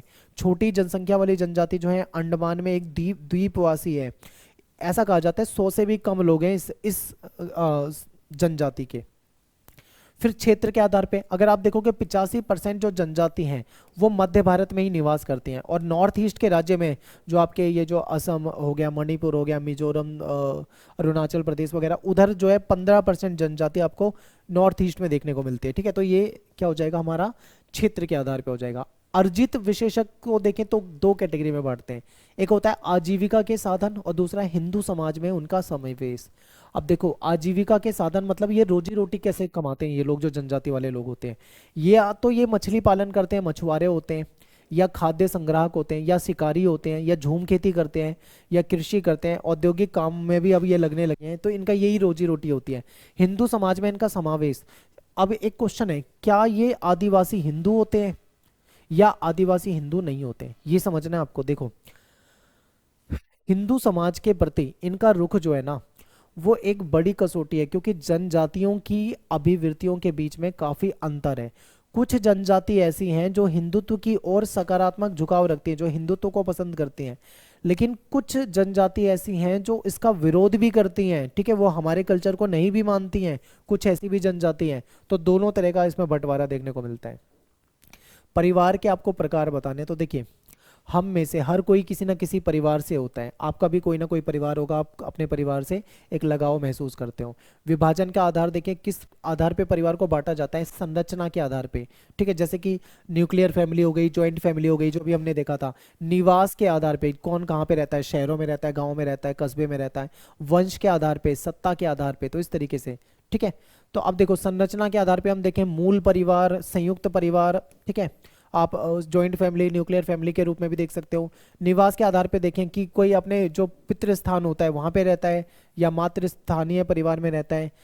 वंश के आधार पे देखें पितृवंशीय परिवार है या मातृवंशीय परिवार है, ठीक है। सत्ता के आधार पे देखें पितृ सत्तात्मक है या मातृ सत्तात्मक है। इस तरीके से हम इसको बांट सकते हैं परिवार को। तो यहाँ पे अपना जो दूसरा चैप्टर है इसके भी इंपॉर्टेंट क्वेश्चन खत्म हो जाते हैं। अब स्टार्ट करेंगे तीसरा चैप्टर। अगला क्वेश्चन है हमारा कि सामाजिक विषमता सामाजिक क्यों है, ठीक है। सामाजिक विषमता का क्या मतलब है आपको ये देखना है। तो देखिए इसके तीन प्रमुख आंसर हो सकते हैं। सामाजिक विषमता जो है वो सामाजिक क्यों होती है। एक तो ये हो सकता है कि वे व्यक्ति से नहीं बल्कि समूह से रिलेटेड है, क्योंकि बिल्कुल सामाजिक विषमता की बात कर रहे हैं ना, वो व्यक्ति से नहीं पूरे समाज की बात कर रहा है, यानी समूह से रिलेटेड है। दूसरा एक ये है कि ये आर्थिक नहीं है, ठीक है, आर्थिक नहीं है इसलिए भी ये समाज से रिलेटेड है, और ये व्यवस्थित और संरचनात्मक होती है। तो ये तीन इसके आंसर बताए जा सकते हैं। फिर विभिन्न सामाजिक संसाधन क्या होते हैं। तो सामाजिक संसाधन के रूप में देखें तो आर्थिक पूंजी हो गई, सांस्कृतिक पूंजी हो गई, सामाजिक पूंजी हो गई, ये सब क्या है, ये सब समाज के लिए है। तो ये सारी सामाजिक संसाधन हमारे हो सकते हैं, ठीक है। फिर आर्थिक पूंजी में और डिटेल में अगर हम जाएं तो भौतिक संपत्ति हो जाती है, ठीक है। हमारी जो भी भौतिक संपत्ति है, आपके पास मान लो कोई प्लॉट है, कोई ज़मीन है, कोई खेत है, कुछ भी आपके पास घर है, मकान है, जो भी गहने हैं, ये सब आपके क्या है, भौतिक संपत्ति में आ जाएगी। फिजिकल संपत्ति, आय यानी आपकी जो इनकम है, ये भी क्या आ जाएगी, आपकी आर्थिक पूंजी हो जाएगी। सांस्कृतिक पूंजी की बात करें तो समाज में हमारी क्या प्रतिष्ठा है, ठीक है, हमारी समाज में प्रतिष्ठा है भी या नहीं है, तो ये हमारी सांस्कृतिक पूंजी हो जाएगी। फिर हमारी एजुकेशनल क्वालिफिकेशन क्या है, कौन व्यक्ति कितना पढ़ा लिखा है, कहीं ना कहीं उसकी शैक्षणिक योग्यता जो है वो भी उसकी सांस्कृतिक पूंजी होती है। सामाजिक पूंजी की बात करें तो सामाजिक संगति क्या है, कैसे लोगों के साथ हम हैं, हमारा संपर्क जाल क्या है, हमारे कांटेक्ट में कैसे लोग हैं, ठीक है, ये हमारी सामाजिक पूंजी होती है। तो ये सारी हमारी पूंजी है जिसको आपको समझना है। और पूंजी के ये तीनों रूप जो हैं अक्सर आपस में मिले जुले होते हैं कहीं ना कहीं, और एक दूसरे और तथा एक को दूसरे से बदला जा सकता है। अगला क्वेश्चन है आपका ना, एक कमेंट वाला क्वेश्चन भी आता है कि एक छोटे से टॉपिक पे पूछ लेते हैं, इस पे टिप्पणी करो। या छोटा क्वेश्चन होता है, शॉर्ट क्वेश्चन, कि इसमें भेदभाव क्या होता है, पूर्वाग्रह क्या होता है, रूढ़िबद्ध धारणाएं क्या होती है, कुछ भी पूछा जा सकता है। तो आपको भेदभाव तो पता ही होगा कि किसी व्यक्ति या समूह के साथ उसकी जाति के आधार पे, लिंग के आधार पे, धर्म के आधार पे, निवास स्थान के आधार पे, उसके रंग रूप के आधार पे अगर उसके साथ गलत व्यवहार होता हो तो इसको हम भेदभाव कहते हैं, ठीक है। और किसी को कम अवसर देना या अधिकारों से उसको वंचित करना भी भेदभाव कहलाता है। पूर्वाग्रह क्या होता है, पूर्वाग्रह जो हमारे दिमाग में पहले से किसी के प्रति हो, यानी किसी व्यक्ति या समूह के प्रति पहले से ही एक नकारात्मक या सकारात्मक राय बना लेना, ठीक है, बिना उसे सही से समझे, उसके बारे में बिना जाने, ये पूर्वाग्रह कहते हैं। जैसे हमें मान लो किसी से नफरत है, ठीक है, किसी से भी नफरत है, तो हम बिना उसके प्लस माइनस देखे उससे नफरत ही करेंगे, हम अपने दिमाग में बिठा लेंगे कि वो वैसा है, वो वैसा है, तो इसे पूर्वाग्रह कहते हैं। आगे देखो, रूढ़िबद्ध धारणाएं क्या होती है। रूढ़िबद्ध धारणाएं ऐसे विचार या धारणाएं होती हैं जो किसी विशेष समूह के बारे में लोगों के मन में बनी होती है, ठीक है। जैसे कि हम कहते हैं ना कि इस जाति के लोग ऐसे होते हैं, यानी हमारी उस जाति के लोगों के प्रति एक रूढ़िबद्ध धारणा है। बेशक से उस जाति के लोग अच्छे होते हो, लेकिन अगर हमारे मन में नकारात्मक है तो हम उसको नेगेटिव ही बोलेंगे कि भाई इस जाति का है, हम भेदभाव करते हैं ना, तो ये भी रूढ़िबद्ध धारणाएं होती हैं। एक अंधविश्वास भी मान सकते हो आप इसको, ठीक है। ये धारणाएं क्या होती है, अक्सर असामान्यकरण होती है जिसमें किसी समूह के सभी लोगों को एक जैसा माना जाता है, ठीक है। जैसे हम कहते हैं भाई फलाना तो आतंकवादी है, तो फिर फलाने पूरे को ही आतंकवादी के रूप में देख लिया जाता है, तो ये कहा जा सकता है। जैसे कि महिलाएं कमजोर होती हैं, एक एग्जाम्पल है, महिलाएं कमजोर होती हैं तो अब इसका मतलब सारी महिलाएं कमजोर होती हैं, हम ये बात दिमाग में डाल लेते हैं। या युवक गैर जिम्मेदार होते हैं तो हम सभी तरह के युवक को गैर जिम्मेदार ही मान लेते हैं। तो ये रूढ़िबद्ध धारणाएं होती है जो हमारे दिमाग में बैठी होती है किसी के प्रति, किसी समूह, किसी जाति, किसी किसी के प्रति भी हो सकते हैं, ठीक है। नेक्स्ट है हमारा सामाजिक बहिष्कार किसे कहते हैं। तो ऐसे तौर तरीके जिनके द्वारा व्यक्ति या समूह को समाज में पूरी तरीके से घुलने मिलने से रोका जाता है, यानी पूरे समाज में उनका एक तरह से बहिष्कार हो जाता है, ठीक है। तो ये उन सभी कारकों पर ध्यान दिलाता है जो व्यक्ति या समूह को उसके अवसरों से वंचित करते हैं, ठीक है। होता क्या है कि किसी पर्टिकुलर किसी कम्युनिटी को अगर समाज में बेदखल कर दिया जाता है, ठीक है, उनके साथ भेदभाव होता है, तो उसको सामाजिक बहिष्कार कहते हैं। अस्पृश्यता क्या होता है, आपको पता है अस्पृश्यता का मतलब छुआछूत, ऐसी कुछ जातियां होती है जिसको हम कह सकते हैं कि इन जातियों को छूना भी पाप है, ठीक है, उसको इतना नीचा समझा जाता है, उसको अस्पृश्यता कहा जाता है। प्रारंभ में क्या था, हमारे यहाँ पे वर्ण व्यवस्था होती थी, ब्राह्मण, क्षत्रिय, वैश्य, शूद्र, इस तरीके से 4 कैटेगरी होती थी, ठीक है। फिर कुछ लोगों को इस प्रकार की व्यवस्था से बाहर रखा गया, जो ना तो ब्राह्मण थे, ना क्षत्रिय थे, ना वैश्य थे, ना शूद्र थे, उनको बिल्कुल अलग अलग रखा गया। इन्हीं को बहिष्कृत या अछूत कहा जाता है, ठीक है, इनको मलेच्छ भी कहा जाता है। यानी कुछ लोग ऐसे थे जो बाहर से आए थे, ठीक है, वो इन 4 कैटेगरी में नहीं रखे जाते थे या उनके काम अलग थे, तो उनको क्या कर दिया गया, अलग से कैटेगरी में रख दिया गया, जिसको अस्पृश्य कहा जाता था। फिर जाति व्यवस्था, सभ्यता में जो अत्यंत घृणित और दूषित पहलू है, वो समूह जिसकी जातिगत अधिक्रम में शामिल नहीं किया गया, यानी जिसको जाति में शामिल ही नहीं किया गया, वो सबसे ज्यादा मतलब उसको बेकार माना जाता था।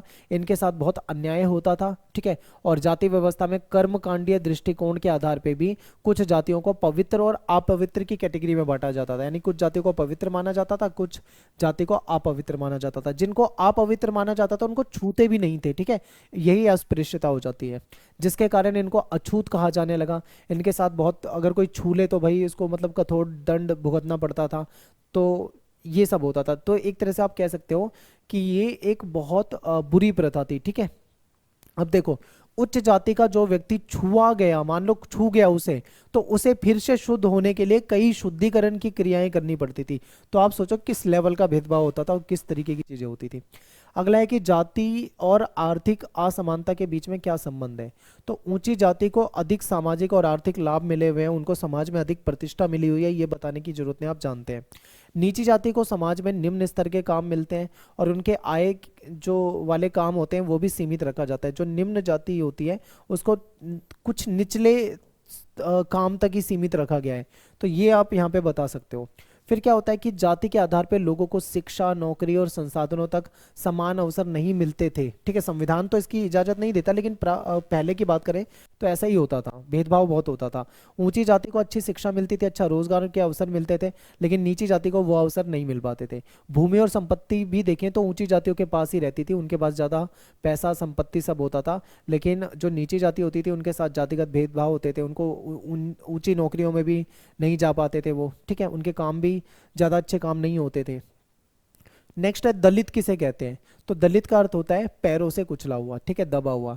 तो ये जाति व्यवस्था द्वारा शोषित लोगों का द्योतक है, यानी जाति व्यवस्था में जो लोग शोषित हुए हैं, जिनका सबसे ज्यादा नुकसान हुआ है, उसको दलित कहा जाता है। ये शब्द ना तो डॉक्टर अंबेडकर द्वारा गढ़ा गया है, ना ही इसके द्वारा इसका प्रयोग किया गया है, ठीक है। अंबेडकर ने भी इस शब्द का प्रयोग नहीं किया गया, पर इसमें इनका चिंतन और दर्शन जो है वो उनके इस आंदोलन का मूल भाव निश्चित रूप से दिखाई देता है कि जो दलित होते थे समाज में उनके साथ कैसे भेदभाव होता था।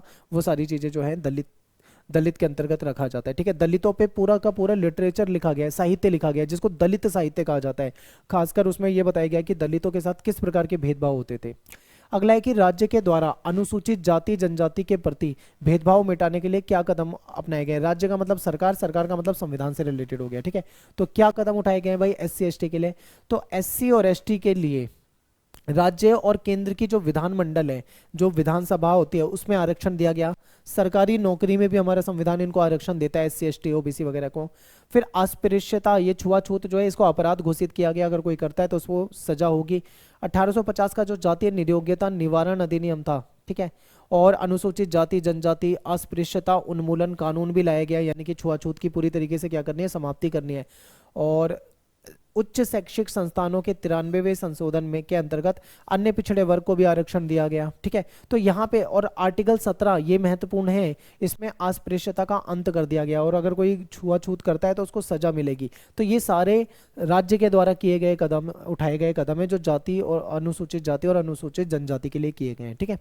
नेक्स्ट है कि जातीय विषमता को दूर करने के लिए गैर राजकीय संगठनों की क्या भूमिका है, यानी ऐसे संगठन जो सरकारी नहीं है, यानी जो एनजीओ होते हैं, इनकी क्या भूमिका है। तो जातीय विषमता को दूर करने में जो एनजीओ होती है इनकी भी महत्वपूर्ण भूमिका रही है, एनजीओ ने भी इनके लिए काम किया है, ठीक है। ये संगठन समाज में जो ऐसे समुदाय जो हाशिए पर हैं, ठीक है, जो जाति हैं जिनके साथ बहुत भेदभाव होता है, इनको मजबूत बनाने के लिए इन्होंने काम किया है। स्वाधीनता पूर्व अगर हम उस समय की बात करें तो जो ज्योतिबा फुले हो गए, पेरियार हो गए, ठीक है, सर सैयद अहमद खां हो गए, डॉक्टर अंबेडकर हो गए, गांधी जी हो गए, राजा राममोहन राय हो गए, इन सब ने महत्वपूर्ण योगदान निभाया है। इन्होंने जाति प्रथा और इन सब चीज़ों का खुल के विरोध करा है। यूपी में बहुजन समाज पार्टी हो गई, कर्नाटक में दलित संघर्ष समिति हो गई, इन्होंने भी कहीं ना कहीं इनके लिए कदम उठाए हैं। फिर विभिन्न भाषाओं में साहित्य लिखा गया है जिसको दलित साहित्य कहा जाता है, ठीक है। और फिर समाज सुधार के कार्यक्रम चले हैं, जैसे सत्य शोधक समाज ज्योतिबा फुले के द्वारा, ब्रह्म समाज राजा राममोहन के द्वारा, आर्य समाज दयानंद सरस्वती के द्वारा, इन्होंने भी कहीं ना कहीं समाज में सुधार करने के लिए कार्य करा है, ठीक है। फिर क्या क्या किया है, शिक्षा और जागरूकता फैलाई है, सामाजिक सुधार कार्यक्रम चले हैं, आर्थिक सशक्तिकरण के लिए कानून आर्थिक सशक्तिकरण के लिए काम हुआ है, कानूनी सहायता दी जाने लगी है, सामाजिक एकता और सह अस्तित्व को बढ़ावा दिया जाने लगा है। तो ये सब क्या है, इनके लिए कुछ एनजीओ वगैरह के द्वारा या कुछ लोगों के द्वारा काम किया गया है, जिससे कि इनके साथ भेदभाव कम हो सके। फिर जो ओबीसी, ठीक है वो क्या होते हैं, ओबीसी कौन होते हैं, और ओबीसी को परिभाषित करने का क्या मानदंड होता है ये बताना है। तो ओबीसी यानी अदर बैकवर्ड क्लास, जिसको हिंदी में अन्य पिछड़ा वर्ग कहा जाता है, ये सामाजिक शैक्षिक रूप से जो पिछड़ी जाति होती है, इसको ही हम अन्य पिछड़ा वर्ग कह दिया जाता है। यानी कि एससी एसटी में जो नहीं आते हैं, ठीक है, इसमें तो पिछड़े हुए लोग थे, एससी एसटी के अलावा भी तो पिछड़े हुए लोग थे ना, उनको ओबीसी कैटेगरी में डाल दिया गया है, ठीक है, क्योंकि समाज में ऐसा लगा कि एससी एसटी के अलावा भी हमारे समाज में एक बड़ा वर्ग है जो पिछड़ा वर्ग है, गरीब वर्ग है, तो उसको ओबीसी में रखा गया है। इन वर्गों की प्रमुख विशेषता है कि संस्कृति, शिक्षा और सामाजिक दृष्टिकोण से ये पिछड़े हुए लोग हैं, और ये वर्ग ना तो उच्च जाति में आते हैं और ना ही निम्न जाति में, यानी ना तो ये एससी एसटी में आते हैं, ना ही ये बहुत ऊंची जाति में आते हैं, तो बीच में आते हैं, इसलिए इसको अदर बैकवर्ड क्लास में रखा गया है। काका कालेलकर की अध्यक्षता में सबसे पहले पिछड़े वर्ग आयोग का गठन किया गया था। आयोग ने अपनी रिपोर्ट दी थी 1953 में, ठीक है, सरकार को सौंपी थी, और 1979 में दूसरा पिछड़ वर्ग जो आयोग है, जिसको बीपी मंडल आयोग भी कहा जाता है, मंडल आयोग भी कहा जाता है, ये बनाया गया था। और फिर अन्य पिछड़े वर्गों के बीच में भारी विषमता देखने को मिलती है, ठीक है, तो एक और ओबीसी का ये वर्ग है जो धनी किसान और दूसरी ओर गरीबी रेखा से नीचे भी जीवन यापन करता है। यानी कि कुछ ओबीसी तो अच्छी कैटेगरी, अच्छी मतलब अवस्था में है, तो कुछ बहुत बुरी अवस्था में भी है। तो ये सारी चीजें इन आयोग की रिपोर्टों के बाद हमको पता लगती है। आदिवासी कौन होते हैं, जनजाति लोग, आदिवासी लोग, ठीक है। आदिवासी शब्द का जो अर्थ होता है वो मूल निवासी होता है, ठीक है। आदिवासी शब्द जो है ये राजनीतिक जागरूकता और अधिकारों की लड़ाई का सूचक बन चुका है। ये लोग जो है औपनिवेशिक सरकार के द्वारा जो की जा रही घुसपैठ के विरुद्ध संघर्ष के अंतर्गत 1930 के दशक में गढ़ा गया था। और आदिवासी जो है जंगलों से जुड़े हुए हैं, जंगलों से जुड़े हुए लोग हैं, ठीक है, इनका एक अपना अलग कल्चर होता है, अलग इनकी संस्कृति होती है, ठीक है। नेक्स्ट है अक्षमता और गरीबी में क्या संबंध है। तो सरकारी अक्षमता व गरीबी में क्या संबंध है, इसको देखते हैं। सरकारी सहायता और सामाजिक सुरक्षा का अभाव है, सामाजिक बहिष्कार देखने को मिलता है, आर्थिक अवसरों की कमी है, इनको उतने मौके नहीं मिल पाते, शिक्षा में भी इनकी बाधाएं देखने को मिलती है, स्वास्थ्य और देखभाल का भी बोझ कहीं ना कहीं इनके ऊपर रहता है। तो ये कुछ समस्याएं हैं। फिर सामाजिक स्तरीकरण की कुछ विशेषता बताएं। तो देखिए सामाजिक स्तरीकरण का मतलब क्या होता है, ये एक ऐसी व्यवस्था है जो समाज में लोगों का वर्गीकरण करते हुए एक संरचना यानी एक श्रेणी बना देती है। इस व्यवस्था को सामाजिक स्तरीकरण कहते हैं कि समाज में लोगों का स्तरीकरण कर दिया जाता है, ठीक है, एक स्तर बना दिया जाता है। लोगों की पहचान एवं अनुभव और उनका दूसरों के साथ संबंध कैसा है, साथ ही संसाधनों के अवसर तक उनकी पहुंच क्या है, इन सब चीजों को देखा जाता है। फिर सामाजिक स्तरीकरण में क्या होता है, समाज की एक विशिष्टता होती है, पीढ़ी दर पीढ़ी ये चीज बनी रहती है और विचारधारा के द्वारा इसको समर्थन मिलता है। समाज में क्या होता है, हर श्रेणी मतलब कैटेगरी बना दी जाती है, एक ऊंचा और एक निम्न और बीच में। तो समाज में इनकी हर जाति की अपनी एक विशिष्टता रहती है, जनजाति वगैरह जो है, पीढ़ी दर पीढ़ी ये चीज बनी रहती है और विचारधारा के द्वारा भी इसको समर्थन मिलता है। फिर क्या है कि नारी से संबंधित कौन कौन से मुद्दे हैं। देखिए अगर फीमेल की बात करें, स्त्री, तो लिंग भेदभाव होता है, सबसे पहले महिलाओं के साथ भेदभाव होता है। शिक्षा में देखें तो इनको उतनी उच्च शिक्षा नहीं दी जाती है, स्वास्थ्य रिलेटेड समस्याएं रहती हैं, इनके साथ हिंसा भी की जाती है, आर्थिक असमानता देखने को मिलती है, राजनीतिक प्रतिनिधित्व भी कम देखने को मिलता है, ठीक है, सामाजिक मान्यताएं भी इनके प्रति अलग अलग होती है। तो नारी से रिलेटेड कुछ मुद्दे हो जाएंगे। फिर जाति व्यवस्था का एक भेदभावपूर्ण व्यवस्था है, इसके बारे में बताना है। तो जाति जो है एक असमान संस्था है, कुछ जातियों को तो इसमें लाभ मिला है तो कुछ को अधीनता स्वीकार करनी पड़ी है। जाति बहुत कठोर होती है, जन्म से निर्धारित होती है, ठीक है, व्यक्ति को माननी ही पड़ती है, और इसमें जो नीची जाति होती है उनके साथ भेदभाव होता है, छुआछूत, ये सारी समस्या होती है। अब बात करते हैं हम चैप्टर नंबर 4 की। चैप्टर नंबर 4 के इंपॉर्टेंट क्वेश्चन देखेंगे। चैप्टर नंबर 4 में एक क्वेश्चन आता है हमारा, सांस्कृतिक विविधता से क्या अभिप्राय है। सबसे पहले आपको विविधता का मतलब समझना है। देखिए जो विविधता होता है ना, इसको वैरायटी कहते हैं। वैरायटी का मतलब होता है ये असमानताओं के बजाय अंतरों पे बल देता है। यानी कि जब हम ये कहते हैं कि भारत एक महान सांस्कृतिक विविधता वाला देश है, तो इससे मतलब हमारा ये होता है कि यहाँ पे अनेक प्रकार के सामाजिक समूह समुदाय निवास करते हैं। यानी विविधता का मतलब होता है कि एक जगह पे अलग अलग तरह के लोग रहते हैं, अलग अलग धर्मों के हो सकते हैं, अलग अलग जातियों के हो सकते हैं, अलग अलग कल्चर के हो सकते हैं, ठीक है। भारत में सांस्कृतिक विविधता बहुत है, क्यों? क्योंकि भारत के अलग अलग प्रदेशों में लोगों की भाषाएं अलग हैं, ठीक है, लोगों का रहन सहन अलग है, उनका खान पान अलग है, उनकी प्रथाएं, उनकी वेशभूषा, उनके लोकगीत लोक गाथा, उनके विवाह के जो तरीके होते हैं, कला संगीत संस्कृति, सब कुछ हमें अलग देखने को मिलती है। इसी को हम सांस्कृतिक विविधता कहते हैं। मेरा कल्चर आपसे अलग होगा, आपका कल्चर मेरे से अलग होगा, मेरे रीति रिवाज आपसे अलग होंगे, आपके रीति रिवाज मेरे से अलग होंगे, और हम रहते भारत में एक साथ हैं, तो इसी को हम भारत की सांस्कृतिक विविधता कह सकते हैं, ठीक है। एक क्वेश्चन है क्षेत्रवाद। क्षेत्रवाद से क्या मतलब है? क्षेत्रवाद एक फीलिंग है, एक विचारधारा है। ये एक ऐसी विचारधारा है जिसमें लोग अपने क्षेत्र, अपने प्रांत, अपने राज्य के हितों को प्रमुखता देता है। क्षेत्रवाद में व्यक्ति अपने क्षेत्र के विकास और अधिकारों के संसाधनों के लिए प्राथमिकता देता है। कभी कभी ये राष्ट्रीय एकता को चुनौती बना देता है। तो ये क्षेत्रवाद है। अब आपको हो सकता है समझ में ना आया हो, आपको मैं बिल्कुल आसान भाषा में समझाता हूँ। मान लो आप में से कोई स्टूडेंट है जो पंजाब का रहने वाला है, ठीक है, मान लीजिए आप पंजाब से हो। अगर आपके मन में ये भावना है कि पंजाब का विकास होना चाहिए, पंजाब सबसे बेहतर राज्य है, पंजाब में ये होना चाहिए, वो होना चाहिए, पंजाब का विकास होना चाहिए, पंजाब में ही सारी सुविधाएं होनी चाहिए, अगर आप ऐसा सोचते हो तो ये क्षेत्रवाद की भावना है। लेकिन अगर आप ये सोचते हो कि नहीं, पूरे भारत का विकास होना चाहिए, पूरे भारत के लिए सब कुछ होना चाहिए, तो ये क्षेत्रवाद नहीं है, ठीक है। क्षेत्रवाद क्या होता है? किसी पर्टिकुलर क्षेत्र से रिलेटेड होता है। यानी जब कोई व्यक्ति अपने क्षेत्र, अपने प्रांत, अपने राज्य के हितों के बारे में केवल सोचे तो वो क्षेत्रवाद है। मैं दिल्ली में रहता हूँ, मैं बोलूँ दिल्ली का ही विकास होना चाहिए, दिल्ली सबसे बेहतर है, दिल्ली ये है, दिल्ली वो है, तो अगर मैं ऐसी बात करूं तो ये क्षेत्रवाद है। लेकिन अगर मैं बात करूं पूरे भारत का विकास होना चाहिए तो वो क्षेत्रवाद नहीं होता, ठीक है। अगला क्वेश्चन है सांप्रदायिकता। जो कम्युनलिज्म होता है, इसका क्या मतलब होता है? तो ये एक ऐसी विचारधारा होती है जिसमें लोग अपने धर्म और संप्रदाय को प्राथमिकता देते हैं। अपने धर्म के प्रति तो उनके मन में बहुत अच्छी बातें होती है, लेकिन दूसरे धर्म के प्रति वो नफरत करते हैं, तो इसको सांप्रदायिकता कहते हैं, ठीक है। जैसे मान लो कोई व्यक्ति है, उसका कोई धर्म है, वो अपने धर्म को बहुत अच्छा मानता है, लेकिन दूसरे धर्मों के खिलाफ गलत बोलता है, दूसरे धर्मों को गलत मानता है, तो वो सांप्रदायिकता की विचारधारा होती है। अगला क्वेश्चन देखते हैं, रंग भेद से क्या तात्पर्य है?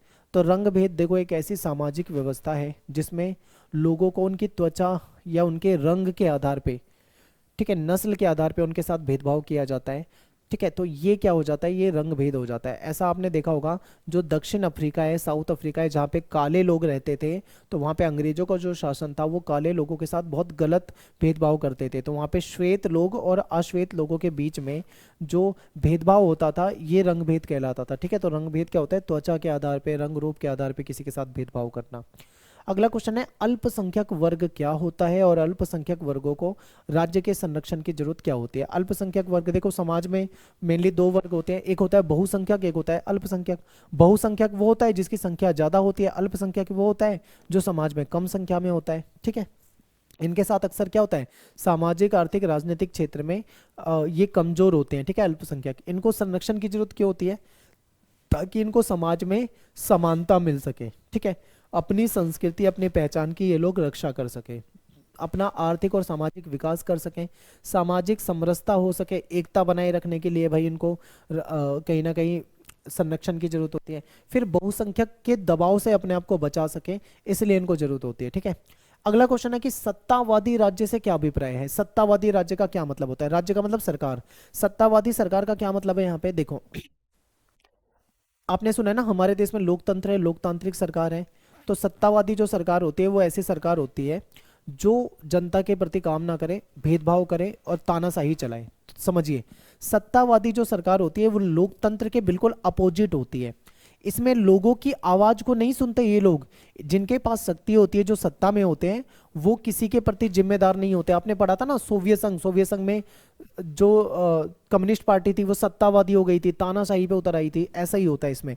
सत्तावादी राज्य जो होता है अक्सर भाषा की स्वतंत्रता, प्रेस की स्वतंत्रता और सत्ता के दुरुपयोग से संरक्षण का अधिकार, विधि कानून की अपेक्षा, ये सारे काम करता है। यानी कि जो सत्तावादी सरकार होती है वो लोगों की भाषा की स्वतंत्रता को छीनती है, प्रेस की स्वतंत्रता को छीनती है, सत्ता का दुरुपयोग करती है, ठीक है, कानून वगैरह को अपने हाथ में ले लेती है।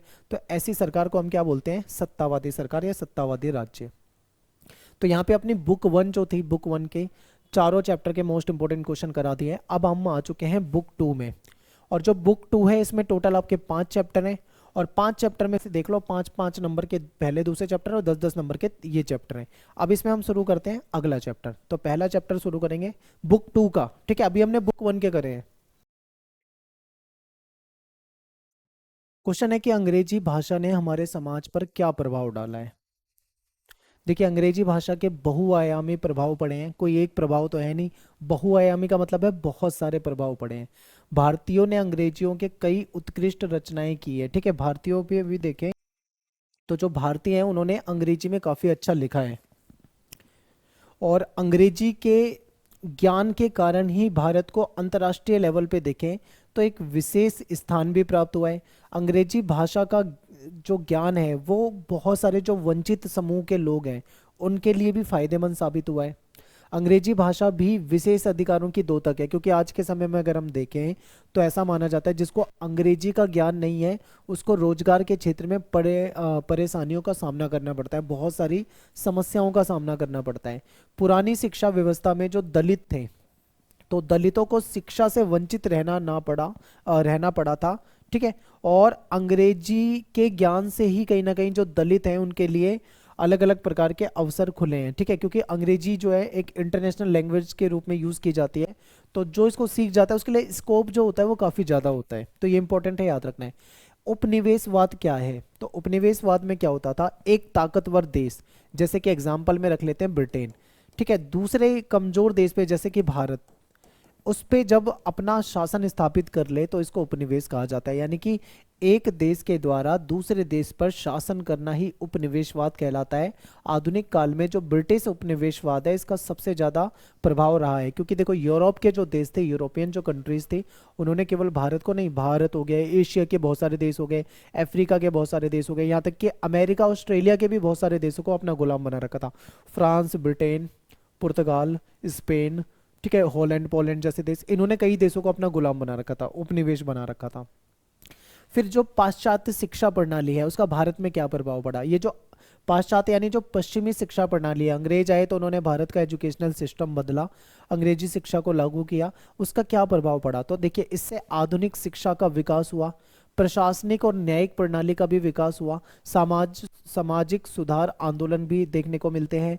इसमें कहीं ना कहीं नेशनलिज्म यानी राष्ट्रवाद का भी उदय होता है, नए वर्ग का उदय हो जाता है अंग्रेजी शिक्षा के बाद, और परंपरागत शिक्षा प्रणाली का पतन होता है। जो हमारी प्राचीन जो शिक्षा प्रणाली थी वो खत्म हो जाती है, एक नई शिक्षा प्रणाली आती है। तो ये इसके कुछ भारत में प्रभाव पड़ते हैं। फिर पूंजीवाद किसे कहा जाता है? तो पूंजीवाद एक ऐसी व्यवस्था होती है जिसमें उत्पादन का जो साधन होता है उसमें स्वामित्व जो होता है कुछ विशेष लोगों के हाथ में होता है, इसको पूंजीवाद कहा जाता है। इसमें ज़्यादा से ज़्यादा मुनाफा कमाने पे ही जोर दिया जाता है, ज़्यादा से ज़्यादा लाभ सुनिश्चित किया जाता है, ठीक है। औद्योगिकरण और शहरीकरण की परिभाषा लिखें। औद्योगिकरण क्या होता है? तो किसी देश या क्षेत्र की अर्थव्यवस्था में जब बहुत बड़े लेवल पर मशीनों के द्वारा, तकनीकी विकास और उद्योगों की स्थापना के द्वारा आर्थिक और सामाजिक बदलाव लाया जाता है, ठीक है, यांत्रिक उत्पादन का उदय होता है, तो इसको हम एक तरह से औद्योगिकरण कह सकते हैं। इसमें क्या होता है, उत्पादन जो होता है अमानवीय संसाधनों पर निर्भर होता है, यानी ज़्यादा से ज़्यादा इसमें क्या करा जाता है, मशीनों का इस्तेमाल होता है, ठीक है। उद्योगों में आप देखोगे, कारखानों में क्या मिलेगा आपको, बड़ी बड़ी मशीनें होती हैं, वो बहुत बड़े लेवल पे प्रोडक्शन कर रही होती है।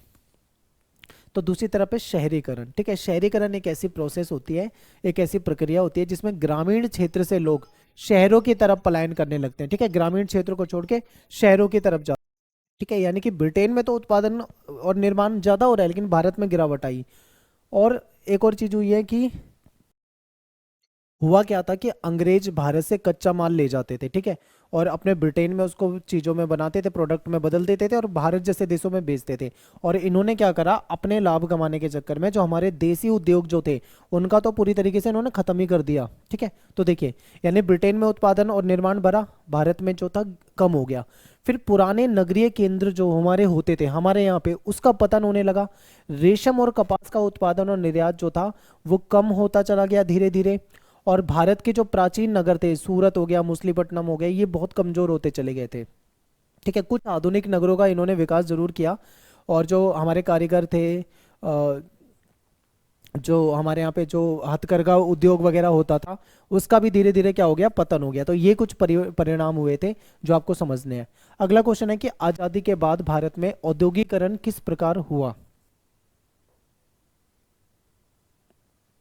तो भारत में औद्योगिकरण और नगरीकरण में औपनिवेशिक शासन की महत्वपूर्ण भूमिका रही है। ठीक है, औपनिवेशिक शासन की। तो जब देश आजाद हो गया उसके बाद कैसे क्या हुआ है इसको समझना है हमको। तो भारतीय जो राष्ट्रवादी थे, जो नेशनलिस्ट थे, वो औपनिवेशिक शासन के दौरान जो आर्थिक शोषण हुआ था उसको एक केंद्रीय मुद्दा मानते थे, और वो पूंजीवाद का भी एक तरह से विरोध करते थे, जो अंग्रेजों का सिस्टम था उसका भी विरोध करते थे कई जगह पे। तो उपनिवेशवाद से पहले के भारत की जो तस्वीर और कथा साहित्य था उसमें आपको देखने को मिलेगा कि उसमें समृद्धि और संपन्नता कैसे दिखती है, और किस प्रकार से उसमें लोगों का, यानी भारतीय लोगों का, ठीक है, भारतीय जो मजदूर कारीगर थे उनका किस प्रकार से शोषण होता है वो आपको दिखेगा। लेकिन उपनिवेशवाद के बाद, यानी जब अंग्रेज चले गए, तब भारत में गरीबी दिखाई दी आपको। स्वदेशी आंदोलन ने भारत की राष्ट्रीय अर्थव्यवस्था के प्रति कहीं ना कहीं लोगों की निष्ठा को मजबूत करा था, क्योंकि लोगों ने स्वदेशी आंदोलन अपनाया था। उस समय में क्या था, बाहर की चीजों को उन्होंने बॉयकॉट कर दिया था। तो आधुनिक विचारों के द्वारा लोगों ने ये महसूस किया था कि गरीबों को कहीं ना कहीं दूर किया जा सकता है, और भारतीय राष्ट्रवादियों के अनुसार तीव्र और वृहद औद्योगिकरण के द्वारा आर्थिक स्थिति में सुधार किया जा सकता है, जिससे विकास और सामाजिक न्याय हो पाएगा। ठीक है, यानी कि जो हमारे जो राष्ट्रवादी थे वो चाहते थे कि भारत में औद्योगिक विकास हो, जिससे कि देश की आर्थिक स्थिति में सुधार हो, लेकिन वो जो मजदूरों का शोषण था उसके खिलाफ थे। अंग्रेजों के द्वारा जो शोषण किया था उस चीज को वो लोग अच्छा नहीं मानते थे। फिर भारतीय मशीनीकृत उद्योगों का विकास हुआ, इन्हें बनाने वाले उद्योग, पब्लिक सेक्टर के जो विस्तार हुआ, और बड़े बड़े जो कोऑपरेटिव सेक्टर थे इनको भी महत्वपूर्ण माना जाने लगा। नेहरू जी थे वो भी ये सोचते थे कि आधुनिक और समृद्धिशाली जो भारत है इसकी अगर नींव जो रखी जाएगी तो वो वृहद लौह इस्पात उद्योग और बड़े बड़े बांध और विद्युत शक्ति केंद्र पर ही रखी जानी चाहिए। ठीक है, यानी नेहरू भी इस चीज के सपोर्टर थे। नेक्स्ट है औद्योगिक शरण। क्या होता है शरण? तो औद्योगिक शरण का मतलब ऐसी प्रोसेस से होता है जिसमें किसी क्षेत्र या देश का औद्योगिक गतिविधि में कमी आ जाए या गिरावट आने लगती है। ठीक है, यानी कि जहाँ पे उद्योग कमजोर हो जाए या औद्योगिक सिस्टम गिरने लगे तो इसको औद्योगिक शरण कहते हैं। ये कब होता है? ये तब होता है जब उद्योगों का उत्पादन कम होने लगे, फैक्ट्रियां बंद होने लगे, मजदूरों की नौकरी जाने लगे, ऐसी कंडीशन में ऐसा होने लग जाता है। ठीक है, नेक्स्ट है कि पाश्चात्य व भारतीय औद्योगिक करण के पैटर्न में क्या अंतर है बताना है आपको। तो देखो, यूरोप और अमेरिका में जो औद्योगिकरण था, अगर मैं उसे 18वीं शताब्दी के अंत और 19वीं शताब्दी की शुरुआत में देखूं, ठीक है, तो उस समय क्या था, जब 18वीं शताब्दी का अंत हो रहा था और 19वीं शताब्दी की शुरुआत हो रही थी, तब कहीं ना कहीं ये औद्योगिकरण देखने को मिलता है। तो इसे औद्योगिक क्रांति के नाम से हम जानते हैं। और इसमें क्या हुआ था, उत्पादन के तरीके में परिवर्तन आया था, यानी अब मशीनों के द्वारा, खासकर जो भारी मशीनें हैं और विद्युत मशीनें हैं, इसके द्वारा काम किया जाने लगा था, और जो प्रोडक्ट होता है उत्पादन बढ़ गया था। ठीक है, मशीनों के इस्तेमाल से उत्पादन बढ़ता है।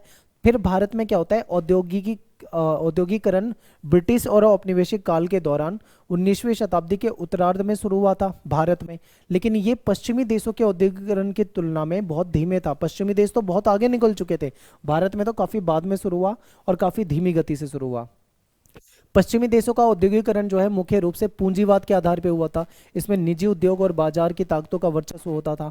लेकिन भारत में जो औद्योगिकरण था इसको मिश्रित अर्थव्यवस्था के मॉडल पे आधारित था, क्योंकि हमारे यहाँ पे आपको बताया था ना, मैंने पॉलिटिकल में पढ़ाया है कि हमने ना तो पूंजीवाद को पूरी तरीके से अपनाया ना समाजवाद को, हमने एक मिश्रित अर्थव्यवस्था के आधार पर अपनाया। तो भारत में उससे थोड़ा सा अलग था सिस्टम। आगे देखते हैं। पश्चिमी देशों में औद्योगिकरण का एक प्रमुख कारण था तकनीकी नवाचार। वहाँ पे नई नई टेक्नोलॉजी आ रही थी, नई नई मशीनरी, इंजन वगैरह, इनका आविष्कार हुआ था, जिससे औद्योगिक उत्पादन में क्रांति आ गई थी। लेकिन भारत में जो शुरुआती औद्योगिकरण था वो ब्रिटिश प्रौद्योगिकी पे निर्भर था, यानी जो अंग्रेजों की जो टेक्नोलॉजी था उस पे हमारा उद्योग निर्भर था। पश्चिमी देशों में भारी उद्योग, इस्पात, कोयला, मशीनरी औद्योगिकरण में महत्वपूर्ण भूमिका निभाई। लेकिन भारत में जो औद्योगिकरण था उसके प्रारंभिक जो चरण था, पहली जो स्टेप थी, उसमें कपड़ा उद्योग ज़्यादा महत्वपूर्ण रहा है। ठीक है, बाद में भारत में भी भारी उद्योगों और टेक्नोलॉजी का विकास हुआ, लेकिन शुरू में कपड़ा उद्योग भारत में प्रमुख रहा है। तो यहाँ पे पश्चिमी देशों में उद्योग कैसे थे, भारत में उद्योग कैसे थे, उनके बीच में क्या अंतर था, ये चीज आपको बताई जा रही है। पश्चिमी देशों में औद्योगिकरण के दौरान श्रमिक आंदोलन हुए और यूनियन और श्रमिक अधिकारों का खूब उभार होता है। भारत में औद्योगिकरण के दौरान श्रमिकों की स्थितियां जो थी काफ़ी मुश्किल थी, काफ़ी कठिन थी, और अभी भी अनौपचारिक क्षेत्र में काम करने के लिए श्रमिकों की समस्याएं जो थी भारत में ज़्यादा थी, क्योंकि इनका शोषण बहुत ज़्यादा हो रहा था। ठीक है, आगे देखते हैं उपनिवेशवाद ने हमारे जीवन को कैसे प्रभावित किया। भाई अंग्रेज हमारे यहाँ पे रह के गए, हम भी कहीं ना कहीं प्रभावित हैं, तो हम आज बहुत सारी चीज़ें वो हैं जो अंग्रेजों की देन है जो हम करते हैं। जैसे औपनिवेशिक शासन के दौरान भारतीय जीवन में बहुत सारे महत्वपूर्ण बदलाव हुए थे, जिनमें सकारात्मक और नकारात्मक दोनों देखने को मिलते हैं। ठीक है, आधुनिक विचारों और संस्थाओं की शुरुआत हुई, ये याद रखना है कि जो आधुनिक विचार हैं, आधुनिक संस्थाएं, इसकी शुरुआत अंग्रेजों के समय हुई। फिर संसदीय और ये जो हमारी कानून और शिक्षा व्यवस्था है, ये भी उन्हीं की देन है। सड़कों पे जो हम लेफ्ट साइड में चलते हैं, ये भी अंग्रेजों की देन। अंग्रेज उनके कल्चर में लेफ्ट चला जाता था, तो हम भी सड़कों पे हमेशा लेफ्ट ही चलते हैं। सड़क के किनारे आप रेहड़ी देखते हो, पटरियाओं में गाड़ियाँ, ब्रेड, ऑमलेट, कटलेट जैसी चीज़ें मिलती हैं, ये भी उन्हीं की देन है। ठीक है, भारत में जो बिस्किट कंपनी है ब्रिटानिया, ब्रिटानिया जिसको कहा जाता है, इसका नाम भी ब्रिटेन से रिलेटेड है। स्कूल में आप देखते हो बच्चे यूनिफॉर्म पहनते हैं, टाई लगा के जाते हैं। हमारे यहाँ पे टाई का कॉन्सेप्ट नहीं था, ये पश्चिमी है। हमारा जो पोशाक है जिसमें हम टाई को देखने लगे हैं आजकल, तो ये भी सब अंग्रेजों की देन है। तो ये सब अंग्रेजी चीज़ें हैं जिससे हम प्रभावित हैं। फिर उपनिवेशवाद भारत में पहले के शासनों से किस प्रकार से अलग था। तो देखो, भारत में अलग अलग समय में अलग अलग तरह के राजाओं ने शासन किया है। ठीक है, और आज के आधुनिक भारत को कहीं ना कहीं बनाते हैं ये सब पुराना शासन जो था। तो अंग्रेजों का शासन जो था वो अन्य शासन से ज़्यादा प्रभावशाली रहा है, क्योंकि जो परिवर्तन आए हैं इस दौरान वो काफ़ी गहरे थे और भेदभावपूर्ण रहे हैं, ये याद रखना है। अंग्रेज जो थे, ब्रिटिश उपनिवेशवाद जो था, उसने ना केवल भूमि स्वामित्व के नियमों में को नहीं बदला, बल्कि ये निर्धारित किया कि कौन सी फसल उगाई जानी है। ठीक है, अंग्रेज इतने चालाक थे कि वो देखते थे जिस फसल में फायदा है, जैसे नील की खेती में फायदा है तो नील उगाने को मजबूर किया गया। इनके अकॉर्डिंग अगर कपास की फसल में फायदा है तो कपास उगाने के लिए मजबूर किया गया। ठीक है, तो यानी हम इन्होंने हमारे खेती का पैटर्न बदल दिया, हमारा रहन सहन का पैटर्न बदल दिया, वस्तुओं के उत्पादन की प्रणाली और उनके वितरण के तरीके को बदल दिया, कैसे उत्पादन करना है, कैसे उसको बेचना है। पेड़ों की कटाई और बागानों में चाय की खेती की शुरुआत अंग्रेजों ने कराई, जो कि पहले नहीं होती थी। ठीक है, फिर इन कानूनों ने जंगल में जो ग्रामीण चरवाहे थे उनको जंगलों में जाने से बैन कर दिया कि तुम जंगल में नहीं जाओगे। तो ये सब क्या है, अंग्रेजों ने परिवर्तन करे जो हमें समझने हैं। अगला क्वेश्चन है कि उपनिवेशवाद के कारण लोगों का जो आवागमन है वो बढ़ गया, कैसे हुआ भाई, ऐसा पॉसिबल कैसे हो पाया। तो उपनिवेशवाद ने लोगों की आवाजाही को बढ़ाया, बिल्कुल सही है कि भारत के एक हिस्से से दूसरे हिस्से में लोग आने जाने लगे। ठीक है, जैसे झारखंड से कई लोग उस समय के असम में जाते थे, चाय के बागान में काम करने के लिए जाते थे, मजदूर लोग होते थे। ठीक है, फिर उपनिवेशवादी जो शासन था उसने भारतीय मजदूरों और जो सेवा कर्मी थे उनको दूर यानी एशिया और अफ्रीका और अमेरिका में भेजना शुरू करा। क्यों जाते थे भाई लोग, वहां पे व्यापार करने के लिए जाते थे। अगला क्वेश्चन देखो, उपनिवेशवाद के दौरान राष्ट्र राज्य की किस प्रकार उत्पत्ति होती है, ये समझना है। उपनिवेशवाद के दौरान राष्ट्र राज्य की उत्पत्ति पाश्चात्य शिक्षा, राष्ट्रवाद और स्वतंत्रता आंदोलन के माध्यम से हुई थी, क्योंकि लोगों का एजुकेशन पैटर्न बदल रहा था, लोग अंग्रेजी चीज़ों को समझने लगे थे, अंग्रेजी शिक्षा को ज्ञात करने लगे थे। ठीक है, लेने लगे थे, तो कहीं ना कहीं राष्ट्रवाद की भावना पनपी, स्वतंत्रता आंदोलन के द्वारा भी उनके मन में ये विचार आए। फिर उपनिवेशवाद ने जो स्थानीय संसाधन था उसका खूब शोषण करा, लेकिन इससे उपनिवेशित लोगों में राष्ट्रीय चेतना और सांस्कृतिक पहचान जागृत हुई, क्योंकि भारतीय समझ गए थे कि अंग्रेज केवल और केवल यहाँ पे लाभ कमा रहे हैं। पाश्चात्य लोकतांत्रिक और स्वतंत्रता के विचारों ने राष्ट्रवाद को बढ़ावा दिया, क्योंकि भाई जो लोकतंत्र है ये पश्चिम में भी होता था, और स्वतंत्रता, फ्रीडम की जो विचारधारा थी पश्चिम से आई है, तो कहीं ना कहीं इसने लोगों को अंग्रेजों के खिलाफ एकजुट करा, संघर्ष करने के लिए तैयार करा। अगला है कि भारत में किन शहरों को अंग्रेजों ने बसाया था। कलकत्ता हो गया, ठीक है, बॉम्बे हो गया जिसको मुंबई कहा जाता है, ये सब मद्रास हो गया, चेन्नई वगैरह, ये सब अंग्रेजों के द्वारा बसाया हुआ है। ठीक है, दिल्ली, दिल्ली को भी इन्होंने बसाया है। कलकत्ता व्यापारिक केंद्र के रूप में था और यहाँ से व्यापार को नियंत्रित करते थे। बॉम्बे जो है व्यापारिक गतिविधियों का संचालन होता था। ठीक है, व्यापार का एक अच्छा साधन यहीं से होता था। मद्रास जो है दक्षिण भारत में व्यापार को संचालित करने के लिए काम आता था। अगला क्वेश्चन है कि नगरीकरण और औद्योगिकरण के बीच में आपस में संबंध होता है, चर्चा कीजिए। तो नगरीकरण औद्योगिकरण जो है दोनों एक दूसरे से गहरे रूप से जुड़े हुए हैं, क्योंकि समाज में महत्वपूर्ण परिवर्तन लेकर आते हैं ये नगरीकरण औद्योगिकरण। क्योंकि आप देखते हो नगरों में ही तो उद्योग होते हैं। औद्योगिकरण और नगरीकरण दोनों एक दूसरे के पूरक हैं, क्योंकि एक दूसरे की जरूरतों को ये पूरा कर रहे हैं। जहां औद्योगिकरण से नगरीकरण को बढ़ावा मिलता है, वहीं नगरीकरण से औद्योगिकरण के लिए भी संसाधन मिल पाते हैं। आप देखोगे जितने भी उद्योग होते हैं वो गांव में नहीं होते, वो नगरों में होते हैं। क्यों? क्योंकि वहां पे चीजों को आराम से बनाया जा सकता है, कच्चा माल भी आराम से मिल जाता है, सड़कें होती है, तो एक बने हुए प्रोडक्ट को दूसरी जगह ले जाना भी आसान हो जाता है। ठीक है, तो आप कह सकते हो कि नगरीकरण का कारण औद्योगिकरण है।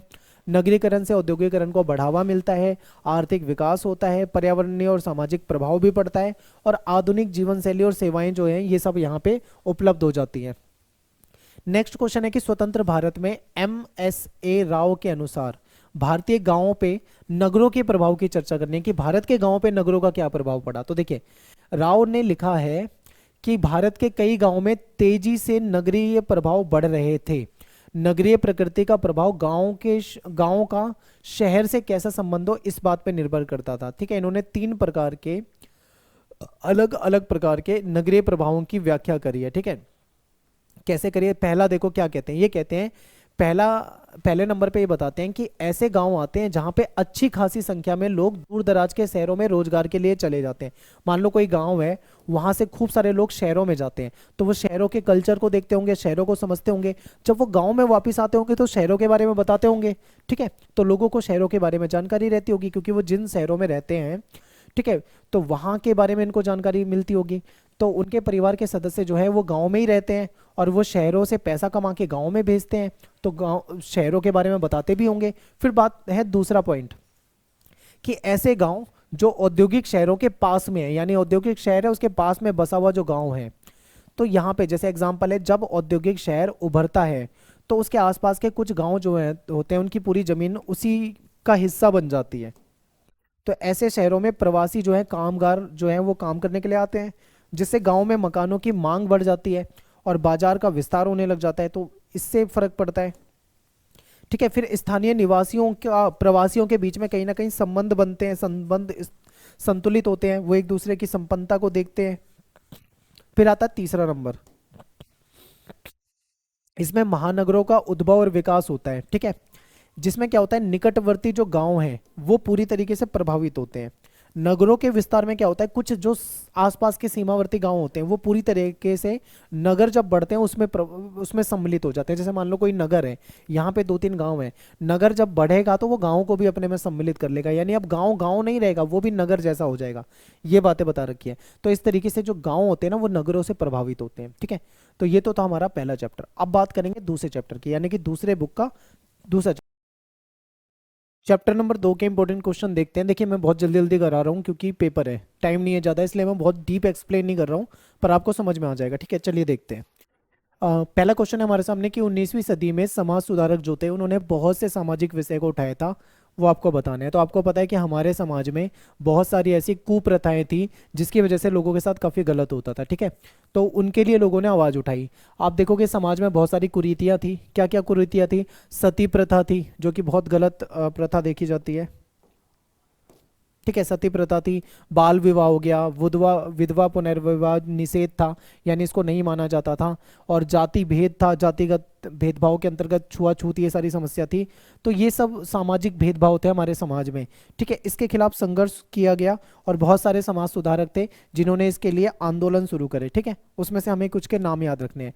तो आप राजा राममोहन राय का नाम याद रख सकते हो, इन्होंने क्या करा था, सती प्रथा का विरोध किया था। ठीक है, इसके अलावा ये कंदुकारी जो वीरेशलिंगम है, इन्होंने एक पुस्तक लिखी थी द सोर्स ऑफ नॉलेज, इसमें इन्होंने न्याय के नए सिद्धांतों के बारे में बताया था। फिर गोविंद महादेव रानाडे हो गए, इन्होंने विधवा विवाह का समर्थन किया था। ठीक है, और शास्त्रों की सहायता लेते हुए the text of Hindu law की रचना इन्होंने करी, और विधवा पुनर्विवाह का इन्होंने समर्थन किया। इन्होंने वेदों की व्याख्या की जो विधवा पुनर्विवाह को स्वीकृति प्रदान करते हैं। अगला क्वेश्चन है कि 20वीं सदी में कुछ आधुनिक सामाजिक संगठन के नाम बताने हैं। 20वीं सदी में आधुनिक, तो आधुनिक में आपके ब्रह्म समाज आ जाता है। ठीक है, आर्य समाज आ जाएगा, इसमें अंजुमन है, ख्वातीन है इस्लाम, ये संगठन जो है इसके बारे में आप बता सकते हो। अखिल भारतीय महिला सम्मेलन हो गया, अखिल भारतीय कांग्रेस हो गया, ठीक है, ये सब हो जाएगा। पश्चिमीकरण किसे कहते हैं? अब देखो, ज्यादातर देश जो पश्चिमी देशों से, खासकर यूरोप और अमेरिका के देशों की संस्कृति से प्रभावित हैं, या जो भारतीय इससे प्रभावित हैं और अपने आप को उनके अनुसार बनाना चाहते हैं या ढालते हैं, तो इसी को पश्चिमीकरण कहते हैं, यानी कि हमने पश्चिम की संस्कृति को क्या किया, अपना लिया, ठीक है। इन्होंने पश्चिमी प्रतिमान चिंतन के प्रकारों, स्वरूपों और जीवन शैली को स्वीकारा। क्या था कि बहुत सारे भारतीय ऐसे थे जो अंग्रेजों से प्रभावित थे, उन्होंने अंग्रेजी शिक्षा को अपनाया, अंग्रेजी पहनावा, कोट पैंट सूट बूट अपनाया, ठीक है, अंग्रेजी रहन सहन, क्योंकि अंग्रेजों की तरह रहना अपने आप को आधुनिकता की ओर ले जाता था, तो ये अपने आप को आधुनिक दिखाने के लिए उस चीज को अपनाते थे। तो ये सब पश्चिमीकरण के उदाहरण है, अपना रहन सहन, लाइफस्टाइल सब कुछ वैसा कर लिया। और भारतीय समाज और संस्कृति में 150 साल का जो अंग्रेजों का शासन रहा है, उसमें ये परिवर्तन आए हैं। आज हम बहुत सारी चीजें जो अंग्रेजों के अकॉर्डिंग ही करते हैं, ठीक है, आप गुड मॉर्निंग गुड नाइट जो करते हो, ये भी सब बाहर का ही आया हुआ है।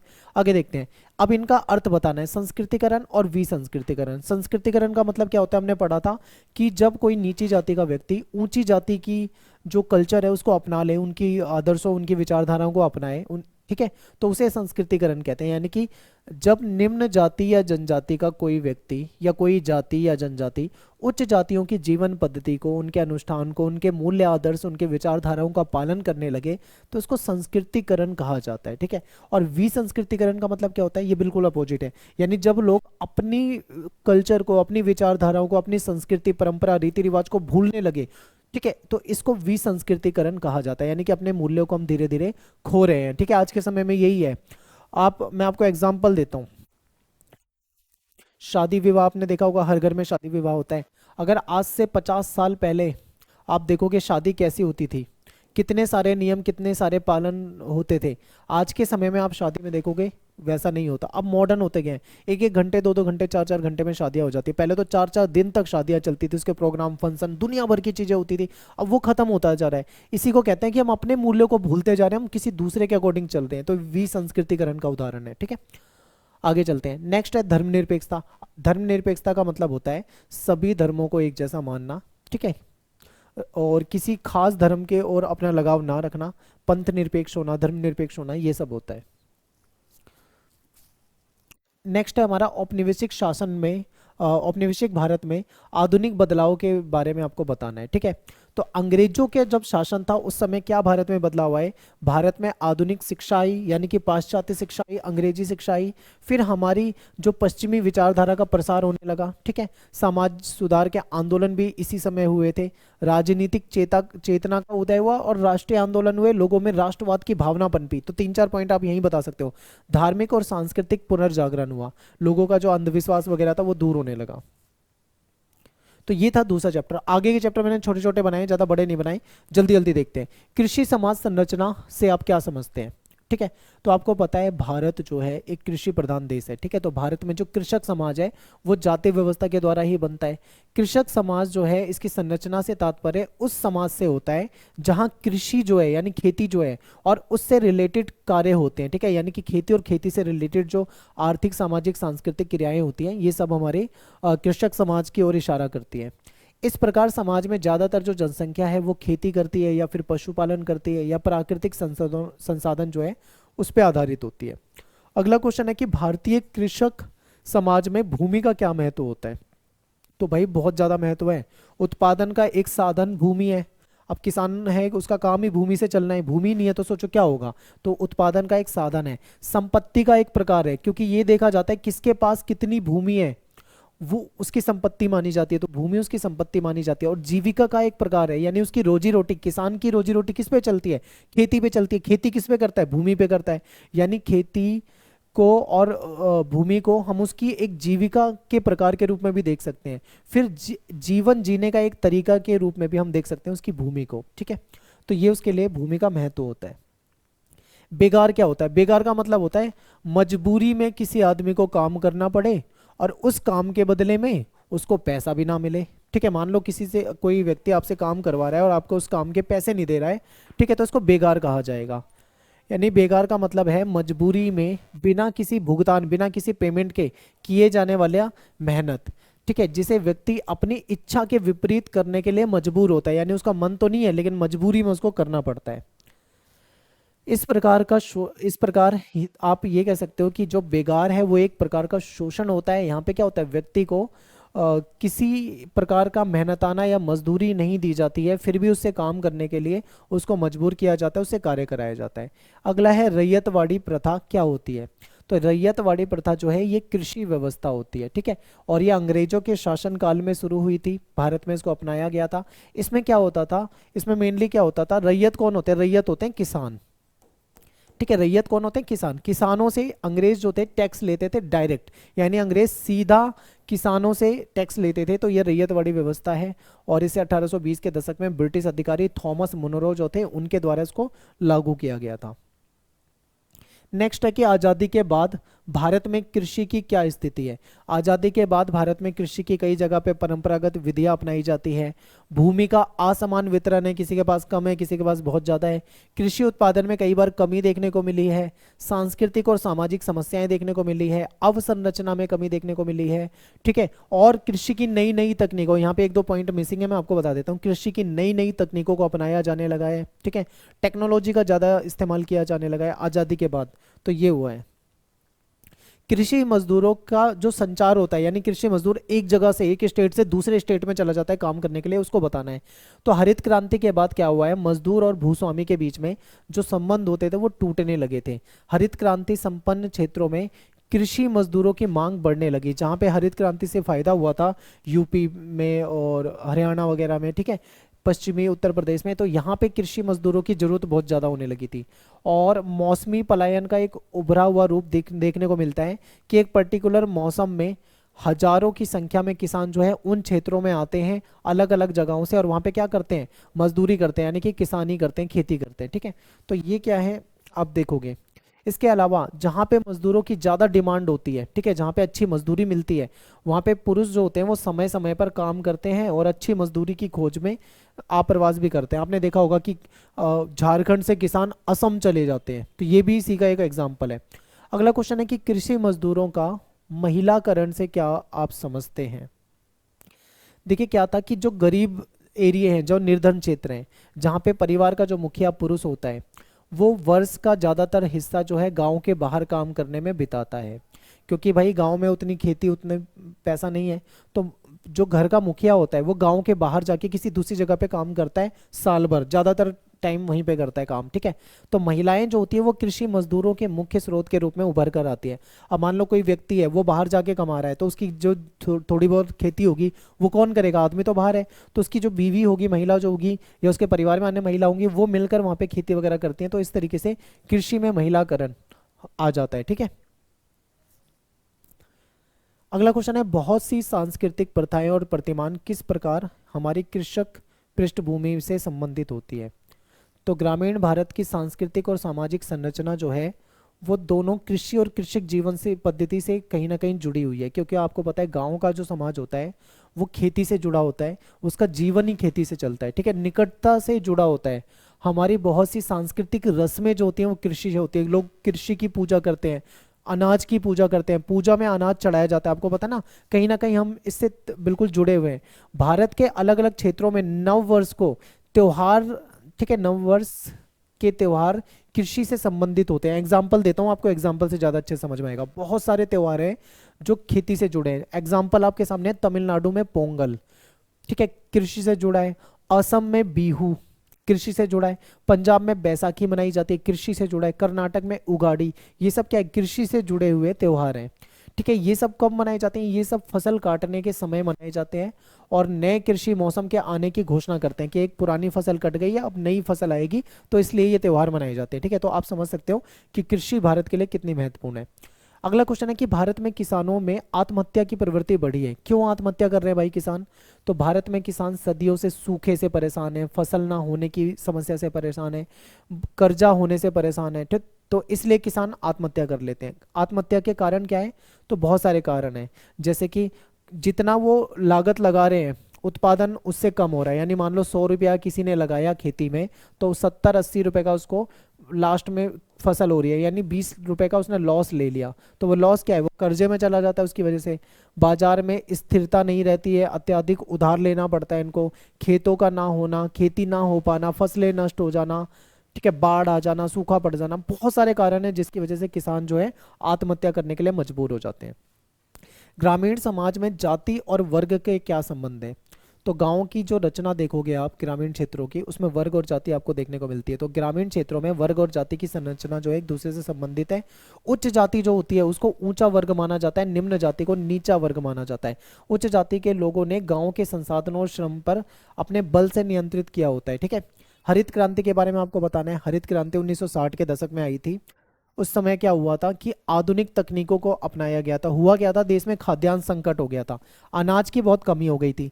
तो सरकार को क्या करना था, संकट को दूर करना था। तो सरकार ने क्या करा, टेक्नोलॉजी लेकर आई। सरकार ज़्यादा से ज़्यादा किसानों को उन्होंने सिंचाई की तकनीक उपलब्ध कराई, अच्छे बीज उपलब्ध कराए, अच्छे उर्वरक उपलब्ध कराए, अच्छी खाद उपलब्ध कराई, सुविधाएं दी, जिससे किसानों ने बहुत मेहनत की और कृषि करके अच्छी फसलें उगाई। तो इसी को क्या कहा जाता है, हरित क्रांति कहा जाता है। ये एक कार्यक्रम था। ठीक है, इसका उद्देश्य क्या था, इसका उद्देश्य था उत्पादकता को बढ़ाना, यानी कृषि उत्पादन को बढ़ाना, क्योंकि देश में क्या था, खाद्यान्न संकट था, तो उसको दूर करना था।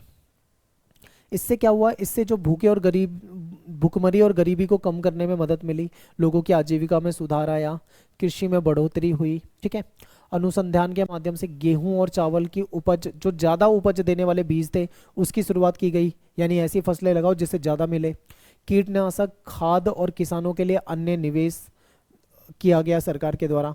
फिर हरित क्रांति के कारण क्षेत्रीय असमानताओं में किस प्रकार से वृद्धि हुई? बिल्कुल ठीक है, देखो हरित क्रांति हुई, हरित क्रांति का फायदा हुआ, सिंचाई अच्छी हुई, फसल अच्छी हुई, बीज अच्छे मिले, सब कुछ अच्छा हुआ, लेकिन सब जगह फायदा नहीं हुआ। कुछ क्षेत्रों में हरित क्रांति का फायदा ज़्यादा हुआ, पंजाब, हरियाणा, उत्तर प्रदेश, कुछ राज्यों में। बाकी राज्यों में उतना ज़्यादा फायदा इनका नहीं हुआ। कुछ किसान बहुत धनी हो गए तो कुछ किसान बहुत ज़्यादा गरीब हो गए, संसाधनों की कमी से जूझते रहे। कुछ जगह पे नई तकनीकी पहुंच पाई तो कुछ जगह पे नई टेक्नोलॉजी नहीं पहुंच पाई। तो कुछ किसानों को फायदा हुआ तो कुछ किसान इसका फायदा नहीं उठा पाए। ठीक है, तो आप कह सकते हो कि सभी को हरित क्रांति का फायदा नहीं हुआ। ठीक है, हरित हरित क्रांति ने धनी और गरीब किसानों के बीच में खाई उत्पन्न कर दी। अगला क्वेश्चन है कि आज़ादी के बाद भारत में जो भूमि सुधार लागू किए गए थे उसके बारे में आपको बताना है। तो 1950 से 1970 के बीच में भूमि सुधार कानून भारत में लागू किए गए थे, एक नहीं बल्कि बहुत सारे। इससे क्या हुआ, राष्ट्रीय स्तर के साथ साथ राज्य के स्तर पे भी इसको चलाया गया था। इसका इरादा इरादा क्या था कि इन परिवर्तनों को लाने का था, तीन महत्वपूर्ण परिवर्तन लाने थे। इसका उद्देश्य क्या था, देखो एक तो जमींदारी व्यवस्था को खत्म करना था, सबसे पहला काम ये था। फिर पट्टेदारी का उन्मूलन करना था, जो पट्टेदारी पे जो कृषि होती थी इसको कहीं ना कहीं रोकना था। और भूमि की हदबंदी अधिनियम लेकर आना था कि सबको सही तरीके से भूमि दी जा सके, तो इसके लिए काम करना था। तो यहाँ पे तीसरा चैप्टर हो गया। अब आगे के चैप्टर से मैंने ज़्यादा क्वेश्चन नहीं लिए हैं, ज़्यादा पूछे भी नहीं जाते हैं। आगे देखो, उदारीकरण ने रोजगार के प्रतिमानों को कैसे प्रभावित किया। अब जो चैप्टर है यहाँ से लिमिटेड क्वेश्चन पूछे जाते हैं, लिमिटेड वही क्वेश्चन बार बार आते हैं। तो उदारीकरण ने रोजगार के प्रतिमानों को कैसे प्रभावित किया, तो देखिए भारत ने 1990 में सरकार ने उदारीकरण की नीति अपनाई थी, LPG, जिसमें हमने लिबरलाइजेशन, प्राइवेटाइजेशन, ग्लोबलाइजेशन यानी वैश्वीकरण, उदारीकरण और निजीकरण ये अपनाया था हमने, जिसमें विदेशी निवेश और निजीकरण को खूब बढ़ावा मिला। ठीक है, और क्या होता है, इसके बहुत सारे सकारात्मक प्रभाव हुए।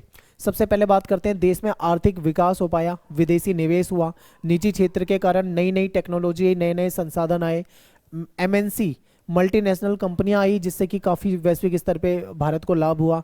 उद्योगों का विस्तार हुआ, दूर संचार, नागरिक उड्डयन, ऊर्जा, IT क्षेत्र में बहुत प्रगति हुई, नए नए उद्योग स्थापित किए गए। और भारत की जो कंपनी पहले देसी कंपनी थी, अब वो MNC यानी मल्टीनेशनल कंपनियों की तरह रूपांतरित हो गई। रोजगार के लोगों को नए नए अवसर मिले। ठीक है, नए नए अवसर, जैसे नई नई चीज़ें आ गई, जैसे कॉल सेंटर वगैरह, ये सब इसी टाइम पे आए। महिला और युवाओं के लिए नए नए अवसर मिले। तो ये सब क्या है, उदारीकरण और इन सब चीज़ों को अपनाने के फायदे हुए थे। अगला चैप्टर है सामाजिक आंदोलन से क्या अभिप्राय है, इसके लक्षण बताने हैं। तो देखिए सामाजिक आंदोलन क्या होता है, समाज में कोई बुराई है, तो कोई असमानता है, कोई अन्याय है, तो उसके खिलाफ लोग इकट्ठा होते हैं और सामूहिक प्रयास करते हैं, तो ये एक सामाजिक आंदोलन कहलाता है। ठीक है, जो समाज के लिए किया जाता है। इसके लक्षण क्या होते हैं, कैसे पहचाना जाएगा, तो देखिए लंबे समय तक निरंतर यानी लगातार सामूहिक गतिविधियों की आवश्यकता होती है। इसमें संगठन होना जरूरी है। कोई भी सामाजिक आंदोलन तब होगा जब एक संगठन, एक नेतृत्व होगा। सामाजिक आंदोलन जो होते हैं वो किसी जनहित के मामले पे यानी जनता के हित के लिए किए जाते हैं। ठीक है, जैसे आदिवासियों का जंगलों पे अधिकार, विस्थापित लोगों को पुनर्निवास दिलाना, ठीक है, जिन लोगों की नौकरी छिन गई उनको नौकरी दिलवाना, कुछ सामाजिक मुद्दा होता है। फिर संगठन में नेतृत्व और संरचना होती है। कोई भी आंदोलन बिना किसी नेतृत्व के नहीं चलेगा, एक अच्छा लीडर होना चाहिए तभी वो चल पाएगा। फिर सामाजिक परिवर्तन लाने के लिए किया जाता है आंदोलन। भाग लेने वाले जो लोग होते हैं उनका उद्देश्य और विचारधारा समान होने चाहिए। यहाँ पे इस पॉइंट को दोबारा समझो, वरना ज्यादातर लोग इस पॉइंट को नहीं समझते हैं। ठीक है, अब देखो, कोई भी आंदोलन हो, कोई भी सामाजिक आंदोलन हो, आंदोलन में भाग लेने वाले जितने भी लोग हैं सबका एक ही उद्देश्य होना चाहिए, आंदोलन का एक ही विचारधारा होनी चाहिए। अगर उद्देश्य में भटके तो आंदोलन फेल हो जाएगा। जैसे मान लो कोई किसान आंदोलन कर रहे हैं, एग्जाम्पल के लिए किसान बोल रहे हैं हमें ये चाहिए, तो सबको वही चाहिए होगा। ऐसा नहीं कि कोई किसान कह रहा है हमको तो ये चाहिए, हमको तो वो चाहिए, अलग अलग मांगे हो जाएगी ना, तो वो आंदोलन हमेशा फेल होता है। तो ये याद रखना है कि जो भाग लेने वाले लोग हैं उनका उद्देश्य एक होना चाहिए, उनकी विचारधारा में भी समानता होनी चाहिए। ठीक है, फिर सामाजिक आंदोलन के विरोध में जो प्रतिरोधी आंदोलन जन्म लेते हैं, जैसे सती प्रथा के विरुद्ध भी आंदोलन के खिलाफ धर्म सभा बननी थी, जिसे अंग्रेजों ने से सती प्रथा खत्म करने के विरुद्ध कानून बनाने की मांग की गई थी। और सामाजिक आंदोलन विरोध के विभिन्न साधन विकसित करते हैं, जैसे मोमबत्ती जला के आंदोलन किया जाता है, मसाले लगा के, नुक्कड़ करके, ठीक है, कई जगह पे सड़कों को जाम करके, कई सारे तरीके हो सकते हैं आंदोलन करने के, तो वो सब तरीके अपनाए जाते हैं। फिर एक महिला वाला आंदोलन एक नया टॉपिक था, ये याद रखना, ये आ सकता है पेपर में। 1970 के दशक में भारत में महिला आंदोलन का नवीनीकरण हुआ था, शुरुआत हुई थी। ठीक है, इसमें क्या हुआ, ये नए नए नए टाइप का आंदोलन है। महिला आंदोलन स्वायत्त थे तथा राजनीतिक दलों से स्वतंत्र थे। इसमें कोई राजनीतिक पार्टी नहीं होती थी, महिलाओं के लिए ये आंदोलन होते थे। महिलाओं के प्रति जो घरेलू हिंसा हो रही थी, इसके लिए ये आंदोलन चलाए जा रहे थे। स्कूल या प्रार्थना पत्र में माता पिता दोनों का नाम शामिल करने के लिए, क्योंकि ज़्यादातर क्या होता था, पिता का नाम दिया जाता था। ठीक है, तो माता का भी नाम शामिल किया जाए, माँ को भी उतना ही महत्वपूर्ण माना जाए, इसलिए भी आंदोलन हुए। कई जगह पे यौन उत्पीड़न होता था, महिलाओं के साथ गलत होता था। दहेज के खिलाफ भी आंदोलन शुरू हुआ। कुछ महिला संगठनों के नाम, जैसे विमेंस इंडिया ऑफ एसोसिएशन हो गया, ऑल इंडिया विमेन कॉन्फ्रेंस हो गया, ये सब क्या है, महिलाओं के संगठन है जो महिलाओं के लिए आंदोलन करते हैं, महिलाओं के साथ जो गलत होता है, चाहे वो दहेज प्रथा हो, चाहे महिलाओं के साथ यौन उत्पीड़न हो, या महिलाओं को समानता का अधिकार ना देना हो, जो भी होगा। ठीक है, तो इसलिए आंदोलन होते हैं। तो यहाँ पे अपना ये जो चैप्टर खत्म हो जाता है। अब देखो, मैंने बहुत कम टाइम में जल्दी जल्दी कराने की कोशिश की है, और वीडियो ज़्यादा लंबी ना हो जाए इसलिए मैंने जल्दी जल्दी में बताया आपको। आई होप आपको समझ में आया होगा, टाइम कम था, ठीक है, पेपर है आपका, तो इसलिए मैंने जल्दी में कराया है। बाकी मैं आपको एग्जाम के बाद, यानी फाइनल एग्जाम से पहले, डिटेल में सारे चैप्टर के इंपॉर्टेंट क्वेश्चन करा दूंगा। फिलहाल तो आप इसे देख के जाओ, प्री बोर्ड में आपको इसका फायदा मिलेगा। मिलते हैं आपसे नेक्स्ट वीडियो में। Thanks for watching. वीडियो को लाइक कर दे, कमेंट कर दे, शेयर कर दे। जय हिंद, जय भारत।